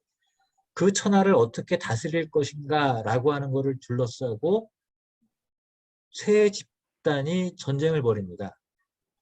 그 중에 하나가 육아고 가장 앞선 것이 법이고 그리고 또 하나 등장하는 게 바로 그 당시의 도가예요. 이 도가 무리의 일부가 여기에 들어와 있는데 그러면 육아와 법가는 어떤 얘기를 하고 있는 거냐? 육아는 인의 예학의 통일을 통해서 백성들의 풍습을 똑같이 만들므로써 이 사람들이 이반되지 않는 하나의 공동체를 만들어야 된다. 이게 육아의 프로그램이에요. 법가는 야 그런 건 모르겠고 우리가 지켜야 될 약속, 법규 이런 것들만을 잘 지키는 그래서 통제된 사회를 이룩하면 된다. 그런데 여기서 이 핵심은 뭐냐? 육아와 법가는 중앙 집권화된 통치 질서 중심으로 가야 된다라고 하는 것. 그 다음에 법과 문화를 통일해야 된다라고 하는 데에서는 상당히 유사했어요. 그런데 여기에 반기를 들었던 사람들이 있는데 이 반기를 들었던 사람들이 바로 황제가 아닌 회남왕 유한이라고 하는 사람 밑에 있던 사람들인데 이 사람들로부터 회남자라고 하는 책이 편찬이 돼요. 근데 이 회남자라고 하는 책을 편찬했던 사람들의 일부 계보는 그 앞에 여시춘추라고 하는 책을 편집했던 데에 참여했던 사람들과 맥락이 다 있고 또 이들의 일부가 장자라고 하는 텍스트의 일부의 저자이기도 하고 장자를 편집했던 사람일 가능성이 대단히 높아요. 그럼 이들은 뭘 주장하는 점에서 다르냐? 바로 분권이라고 하는 걸 주장을 합니다. 즉 당신이 유일인으로서의 천자라고 하는 것은 인정하겠다. 하지만 각 지방마다 고유한 문화와 풍습이 있는데 이런 것들을 용인하는 질서로서의 제국. 그러니까 각각의 기존의 왕국들이 갖고 있었던 문화 전통들은 너그럽게 인정을 해주면서 황제라고 하는 제국 체제. 예를 들면은 로마 제국이 그랬고 이슬람 제국이 그랬던 것처럼 세금 내고 우리가 요구하는 것들을 지키면 나머지는 너희 습속, 너희 종교 다 누리면서 살아라. 말하자면은 그러한 방식의 관용적인 것을 요구하는 즉 분권을 인정하는 논리가 저는 제휴편의 핵심이라고 생각을 해요. 그게 현실에도 맞고. 그런데 20세기의 제휴편은 어떤 식으로 해석이 되냐면 어떤 일부 학자들은 자유방임으로 번역을 해요. 제휴를. 중국의 현대학자들도 일부가 그렇고 그리고 우리나라에서도 일부 학자들이 그렇게 쓰는데 문제는 뭐냐면 그 제휴를 어떻게 이해하고 있는지를 분명하게 드러내는 논의를 한 사람이 없어요. 제가 아직까지는. 따라서 죄송한데 제휴편 아. 얘기 너무 길어진 것 같아서요. 지금 네. 이관영 선생님 손을 계속 들고 계신데 질문 계속 좀 더 받는 방식으로 한번 김모 선생님 다시 더 추가. 자 지금 얘기 잘라서 지금 얘기 다 나오고 있는데 정리가 되고 있는데 죄송합니다. 마음이 급했습니다. 제가 50분에 끝내야 되는 상황이라서 아직 그럼 좀 더 얘기를 들어볼까요? 뭐 다 왔어요. 네. 예. 네. 그래서 장자원 맥락에서는 좀 다른데 그런 작업을 하면서 이렇게 보다 보니까 사실은 제휴편이라고 하는 것에 관심을 갖고 그 부분을 이렇게 연구한 학자 자체가 없다. 아직 그 부분에 관한 전부 다 내편 중심으로 장자의 사상을 논의하는 쪽에 치중되어 있는데 함석헌 선생이 제가 아까 소개했던 낙천하다고 해서 따르지 않을 수 없는 것이 씨알이다. 그렇게 번역을 했단 말이에요. 이 자체가 획기적인 일이다. 그 누구도 제휴의 이야기를 그 다음에 장자라고 하는 텍스트의 정치적 성격을 아무도 말하지 않았는데 그런 것들을 그렇게 얘기를 했다. 대단한 얘기 아니냐. 좀 높게 평가해줘야 된다 이런 겁니다. 저기 죄송합니다. 간단하게 그 김신천 선생님 얘기로 다 정리가 됐고요. 저는 근데 분권 있잖아요. 분권하고 자치하고 다르게 보시는 겁니까? 그러면? 그러니까 지금 선생님의 얘기는 분권으로 해석하신다라고 얘기를 했고 함석헌 선생님은 자치로 얘기가 됐는데 두 개가 다른 건가? 라는 생각이 들었어요. 다 정리가 됐고 그것만. 다르죠. 오늘날 우리가 이야기하는 자치는 개개인들이 주체가 되어서 이런 사람들이 뭐 협의를 통하든 동의를 통하든 이런 방식으로 해서 질서를 만들어 나가는 것이 자치잖아요. 그런데 고대 중국에서 제휴편이 이야기하는 것, 거기도 군자가 나오고 대인이 나오고 현인이 나와요. 결국은 이 지방의 귀족이라든가 이런 사람들이 주도가 돼서 그 지역 자체의 자치를 실현하는 논리. 이게 근데 이런 부분들을 얘기를 안 하죠. 역사적으로 읽으면은 저는 제휴편은 분권화된 통치를 옹호하는 그 지방 분권파들의 텍스트로 보고 있는 거죠. 아, 근데 저기 이게 질문 살짝 회피하셨는데 제가 보기에는 지금 현대에 와서 김수찬 선생님 얘기하시는 그 분권하고 현대 사회에서의 분권하고 그 중국 고대에서의 분권하고는 좀 개념이 좀 다를 텐데 지금에 와서는 자치하고 분권하고 김수찬 선생님 얘기로는 저는 사실은 구별이 안 될 수도 있겠다라고 좀 조심스럽게 생각이 되거든요. 그러면 예, 일단 예, 저는 설명에서는 두 개가 사실은 지금에서는 같을 수밖에 없지 않나라는 생각이 들었습니다. 저는. 너무 어려운 질문을 하지 마세요. 그, 연구 중이니까. 네. 지금 이관영 선생님 저 질문 계속 저기 했는데 네. 김범 선생님 질문 계속 이어지면 이관영 선생님 질문을 못 받으니까 제가 사회자는 아니지만 그 문제는 저도 할 말이 있으니까 김치 선생님 가고 조금 더 남아서 김범 선생님하고 나하고 얘기를 좀 해도 될 것 같아요. 그 함석헌 선생의 자치 개념 그건 퀘이커 문제하고도 연관시켜서 설명하면 좀 이해가 쉽거든요. 예. 그렇게 정리. 이관영 선생님 오래 기다리셨습니다. 예. 전 질문을 할 수가 없게 돼 있던데 보니까 장자 해석을 놓고선 함석헌 선생의 업적을 말씀하신다니까 실제로 이제 이 안에서 벌어졌던 뭐 무위 같은 것을 뭐 레세페르로다가 보면 되느냐 뭐 난 이런 얘기도 하고 싶었는데 그래서 그 우리나라가 그 남로당 그 전쟁 이후에 없어지고 조봉암 진보당 사건 68년으로 끝나니까 68년 69년인가 그 다음을 차지한 게 기독교 민권운동이잖아요. 그래서 70년대에서부터 80년대 초까지를 기독교 민권운동 그룹이 차지해요. 그 저기 막스레닌주의자들이 없어지고 이제 이 사람들이 차지하잖아요. 그래서 민중신학을 하는 사람들 그 사람들하고 같이 어울리죠. 실제로 뭐 중앙신학교나 한신인 이런 데서 같이 이 사람들이 활동을 합니다. 그랬는데 나는 지금 그 함석헌 선생의 이 해석이 장자 해석에서 아주 뭐 독특한 점을 보여줬다. 이 사실을 밝히는 것도 중요하겠으나 왜 그랬을까? 왜 함석헌이 그런 것을 낳을 수 있었을까라는 것을 우리가 주로 70년대를 중심으로 한 민권운동의 흐름에서 이거를 좀 봐줬으면 더 좋을 것 같아요. 앞으로 제안이고요. 그래서 지금 민중신학도 흐지부지 되고 있는데 사실 그 함석헌 선생으로 이어지는 유영모 선생으로부터 그거는 좀 살아남은 것 같아요. 그나마 70년대 민권운동의 한계는 사실은 굉장히 분명해요. 제가 아까 레세페르라고 말했던 것처럼 80년대 중반 이후에 계급운동으로다가 바꾸게 되잖아요. 운동의 중심이 바뀌잖아요. 그렇게 되는 것도 여기서 이제 사람들이 더 이상 근본적인 해결을 못 찾겠다라는 것이었는데 그 민권운동식의 운동 가지고서는 리버럴리즘으로 다 보고 그래서 그랬을 때 함석헌에 대한 평가도 어떻게 해야 될 것인가. 장자 해석에서 뛰어난 부분하고 그 다음에 70년대, 80년대 초에 민권운동의 몰락과 더불어서 그 이후에 함석헌은 우리가 또 어떻게 봐야 될까. 이런 숙제가 좀 있을 것 같습니다. 제가 그 질문은 아니고 그 질문을 할 것들은 오늘 내가 얘기하려는 게 아니라고 김치환 선생님이 말씀하시니까 말을 못하겠고 이렇게 제안만 좀 드려봤습니다. 예.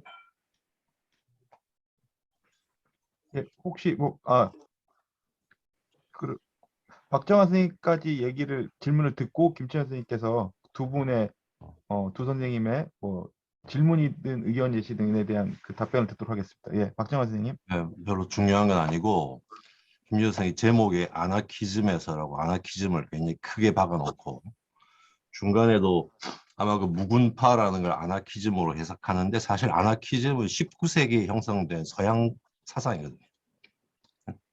그러니까 아나키즘은 19세기에 형성된 서양 사상이라는 얘기는 무슨 얘기냐면 모더니티의 아들이고 모더니티 아들이라는 건 개인을 주체로 놓는 기본적인 모더니티 사상을 기초로 해서 데카르트에서 비롯된 그 아들 중에 하나이기 때문에 과연 그 갑자기 멈췄네요.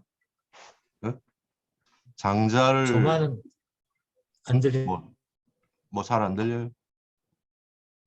김지현 선생님 네. 멈췄다고?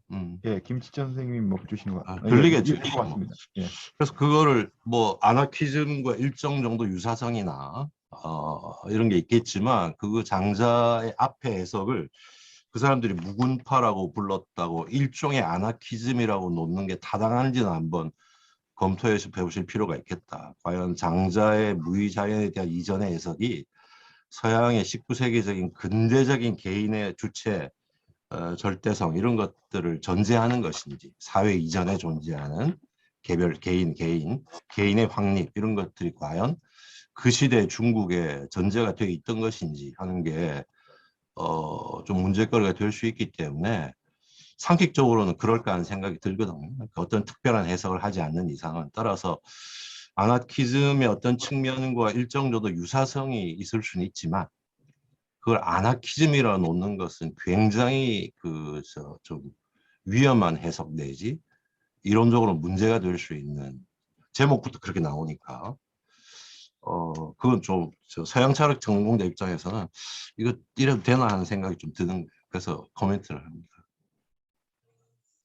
네, 그러면 그 간단하게 답변을 드릴게요. 일단 그 이관영 선생님 질문이 아니라 이제 조언을 주신 건데 그 맥락에서도 봐야 되죠. 근데 아직 요 텍스트 PR의 에클프리라고 하는 텍스트를 중심으로 해석사 중심으로 이제 그동안 이제 작업의 연장선상에서 보니까 아직 이제 그런 부분까지 이렇게 더 넓은 시야에서 볼 줄 아는 부분은 아직은 제가 이제 공부를 해서 더 나아가야 되는 부분이고 그 부분은 그 저에게 좋은 그 방향을 이제 제안해 주신 것 같아요. 그래서 조금 더 살펴보도록 하겠습니다. 근데 제가 함석권을 그렇게 넓게까지 볼 수 있을지는 자신은 없고요. 이제 그 해석사적인 차원에서의 의미 안에서만 여기 좀 봐주셨으면 좋겠고요. 제가 그 아나키즘에 관한 얘기를 거의 언급을 안 한 이유가 지금 박정원 선생님 이런 코멘트 나올 것 같아서 그런 거예요. 그러니까 개인을 전제로 하고 하는 등등의 것들에 대해서 저도 뭐 아주 넓게 본 건 아니지만 아주 기본적인 의미에 대한 이해는 있거든요. 근데 그럼에도 불구하고 제가 잠정적으로 이렇게 썼던 것은 물론 이제 철회할 용의도 생겼어요. 괜히 썼다가 또 이런 바가지로 욕을 먹을 가능성이 높기 때문에. 그런데 20세기 초반부터 1910년대부터 그 예를 들면은 그 진덕수나 이대조 같은 사람들이 아나키즘이란 표현을 써요. 그런데 이 아나키즘이 엄밀한 의미에서 서구의 아나키즘이 아니라 19세기 말 20세기 초반에 동아시아에 들어온 지식인들 사이에서 이 뉘앙스의 의미로 그래서 제가 아까 설명을 드렸잖아요. 서양의 아나키즘이라고 하는 게 이런 개념이니까 그 개념을 함부로 쓰면 안 돼가 아니라 저는 동양학에서 동양학자들 사이에서 쓰여지는 부분들이니까 그 아나키적이다. 너 아나키스트 아니냐라고 할 때 이 의미가 한편으로는 테러리스트의 의미를 갖기도 하지만 한편으로는 나는 정치에 아무 관심 없고 나 혼자 보신하며 잘 사는 게 내 목적입니다. 라는 의미로서의 아나키적이다라고 하는 표현이 많이 쓰여왔단 말이에요. 바로 그래서 그 아나키즘적인 요소, 중국인들이 갖고 있는 아나키즘적인 요소가 신대조나 진덕수나 이대조 같은 사람이 바로 노장수 사람 때문에 중국 애들이 저렇게 된 거야. 라고 하는 그 맥락에서 갖고 온 거다. 라고 제가 아까도 말씀을 드렸어요. 그 진덕수나 이 얘기를. 그러니까 그 제일 그 물론 당연히 그렇죠. 제 입장에서 그래서 이제 이 아나키즘이라는 용어를 계속 고수할 거냐 말 거냐는 더 고민스러워지는데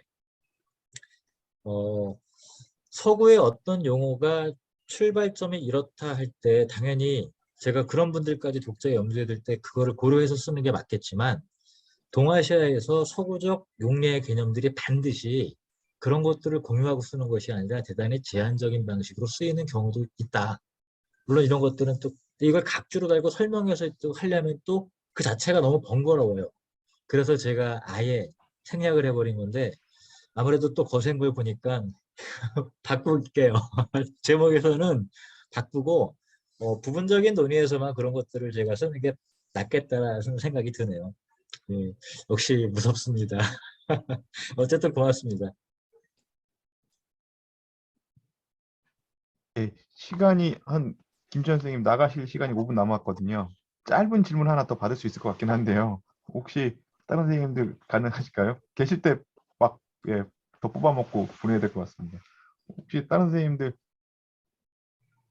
짧은 질문이 없으시면 전유라는 개념을 이제 쓰잖아요. 네, 전유, appropriation. 근데 그게 이제 잘못 쓰면 왜곡을 정당화하는 개념이 될 수가 있거든요. 응? 왜곡과 차용을. 그러니까 그게 어디까지가 전유고 어디부터가 왜곡인지에 대한 어떤 어떤 구분 또는 기준, 어떤 조건, 그러니까 전유로서 타당하게 성립될 수 있는 어떤 조건에 대한 언급이나 이런 게 없으면 여전히 논란거리가 될 수 있는 거기 때문에 원래 전유라는 말이 맥락에 따라서 굉장히 부정적인 의미로 쓰일 때도 많이 있단 말이죠.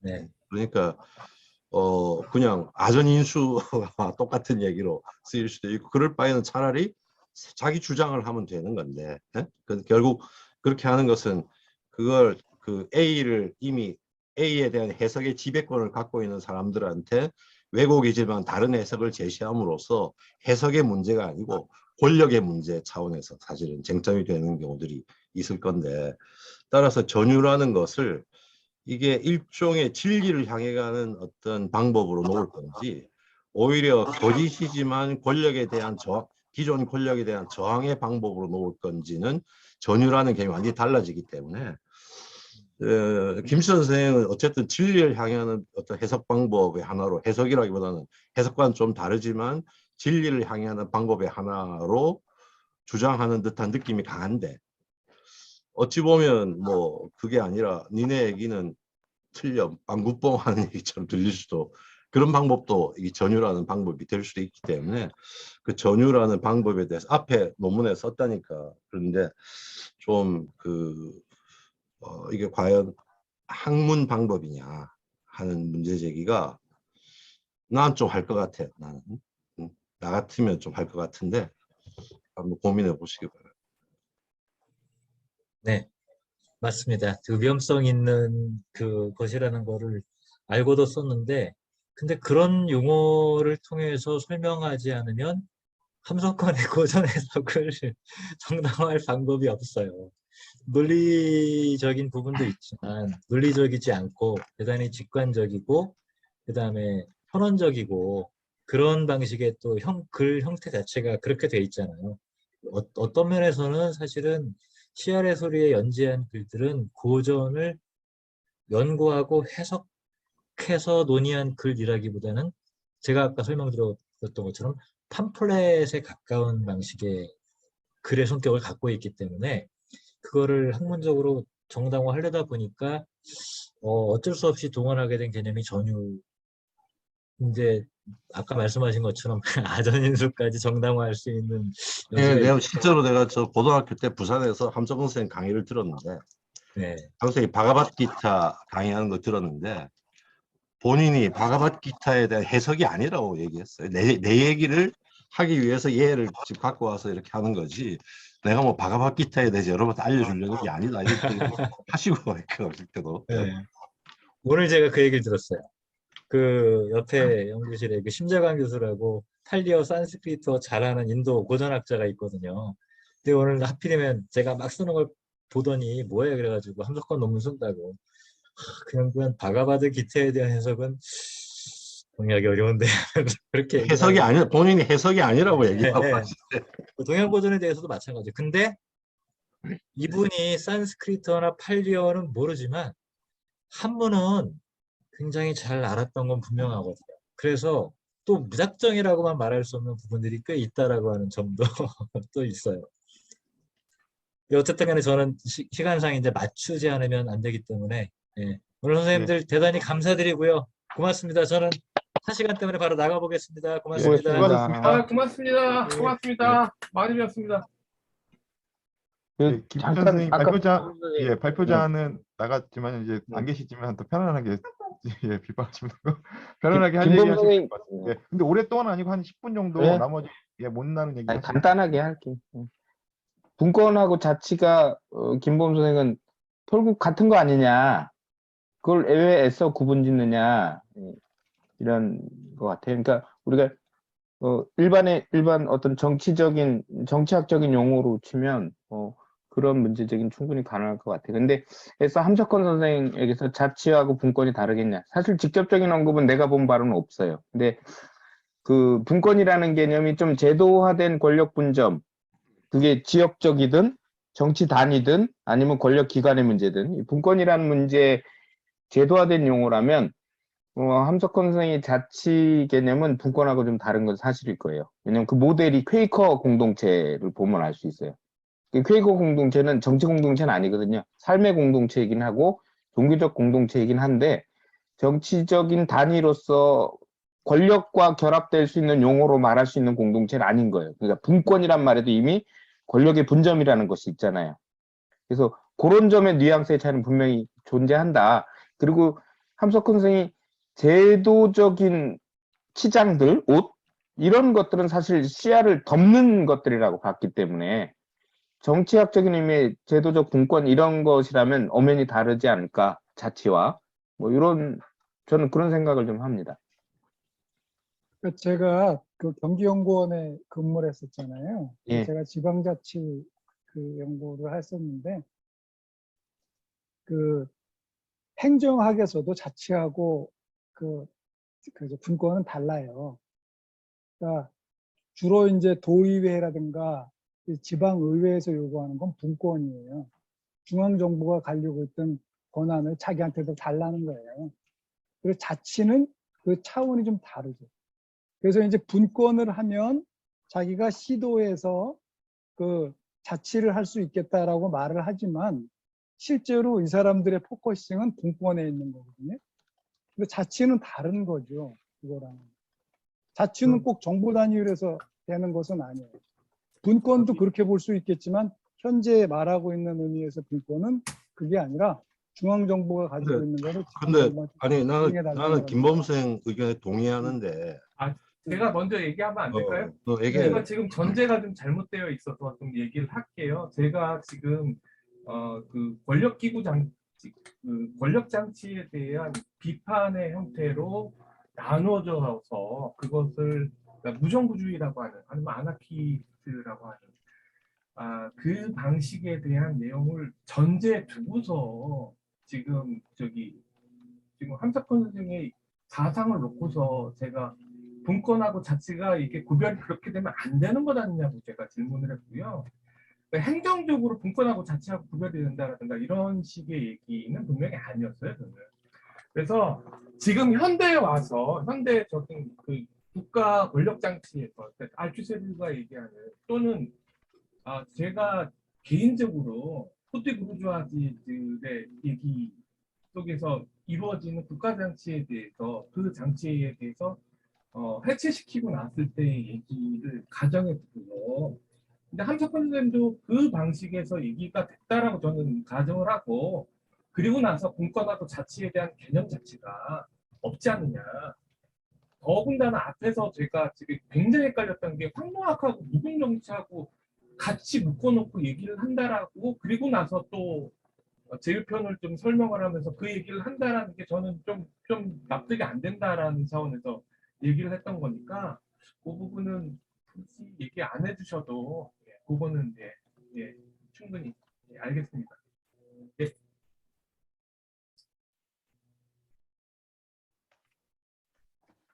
정하영 얘기. 얘기 안 해도 된다며.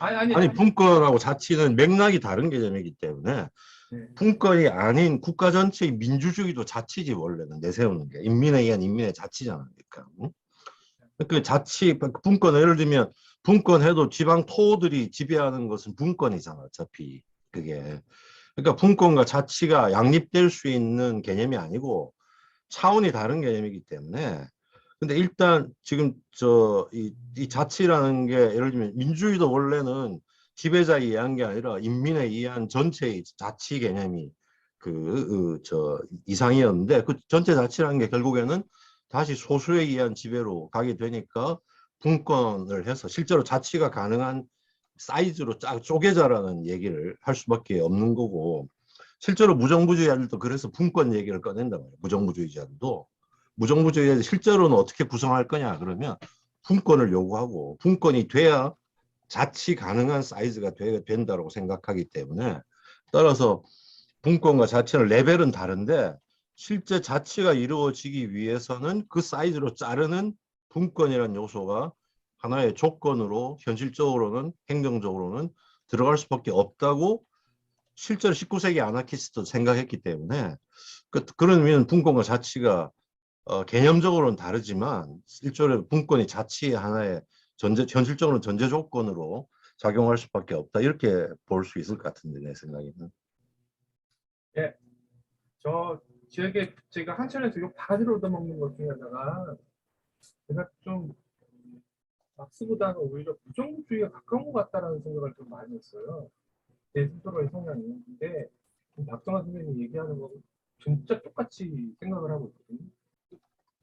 그럼 이런 얘기 안 해야 되겠네 욕 먹으니까. 네, 그러니까 예, 막시스트들이 되게 싫어하잖아요. 무정부주의자, 아나키스트 일단 얘기하는데 제가 느끼는 게 전제가 되는 게 앞에서 잠깐 지나가면서 언급해서 1960년대 상황 보니까 그리고 지금까지도 푸티부르주아들을 어떻게 이해를 할 것인가. 저는 국가 장치에 대한 얘기를 하더라도 그와 관련되는 것 좀 저는 개인적으로 고민이 많이 됐어요. 많이 됐고 그리고 거기서 권력이 나누어진다라고 그리고 자치를 실현을 하기 위해서 내 스스로 통제를 하기 위해서 나의 작은 공동체들을 영위하기 위해서 그게 1980년 광주에서의 모습이나 아니면 1871년에 파리 공민이 됐던 거 안에 거기서 분명히 국가의 권력 장치가 나누어지고 나서 자치가 이루어지게 되면 정치 공동체라고 하는 게 그렇게 이루어지지 않을까라고 좀 개인적으로 생각을 했고 그다음에 김시천 선생님이 얘기했던 거에서 제가 좀 걸렸던 게 이거 피해 가신다라고 얘기했던 이유도 그걸 설명을 하면서 중국의 반대 상황을 지난 이제 그게 얘기를 가지고 그렇게 얘기를 해버리면 지금 현대 와서 지금 한덕헌 선생님을 재유편을 전유해서 한다라고 설명을 했으면 근데 현대 와서는 그거 다 같아지는 것 같은데 제 개인적인 생각은 그렇게 문제 제기를 했던 겁니다. 예.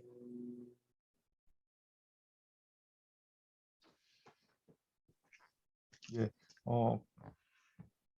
이렇게 또 발표자는 가셨어도 남아서 얘기를 하시는 게 기록으로 다 남겨서 한철은 저기 올리도록 하겠습니다.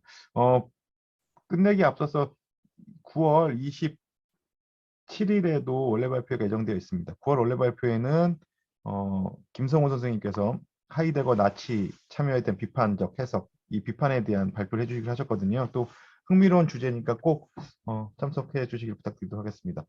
이렇게 끝내려고 하는데 끝낼까요? 아니면 뭐 꼭 더 하시고 싶은 얘기가 있으신가요? 금요일 어디 안 가시나요? 예, 끝내도록 하겠습니다. 저도 이제 9월 달에는 그러면 9월 27일이면 화요일 날 하나요? 예, 맞습니다. 화요일 저녁.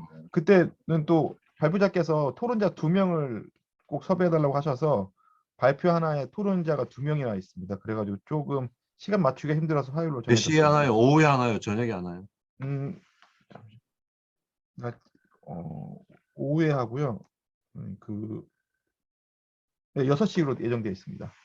6시 저녁에 하나요? 예, 화요일 6시로 예정되어 있습니다. 예, 그럼 이걸로 마치도록 하겠습니다. 참여해 주셔서 감사합니다. 네, 고생하셨습니다. 예, 27일에 뵙겠습니다. 예, 수고.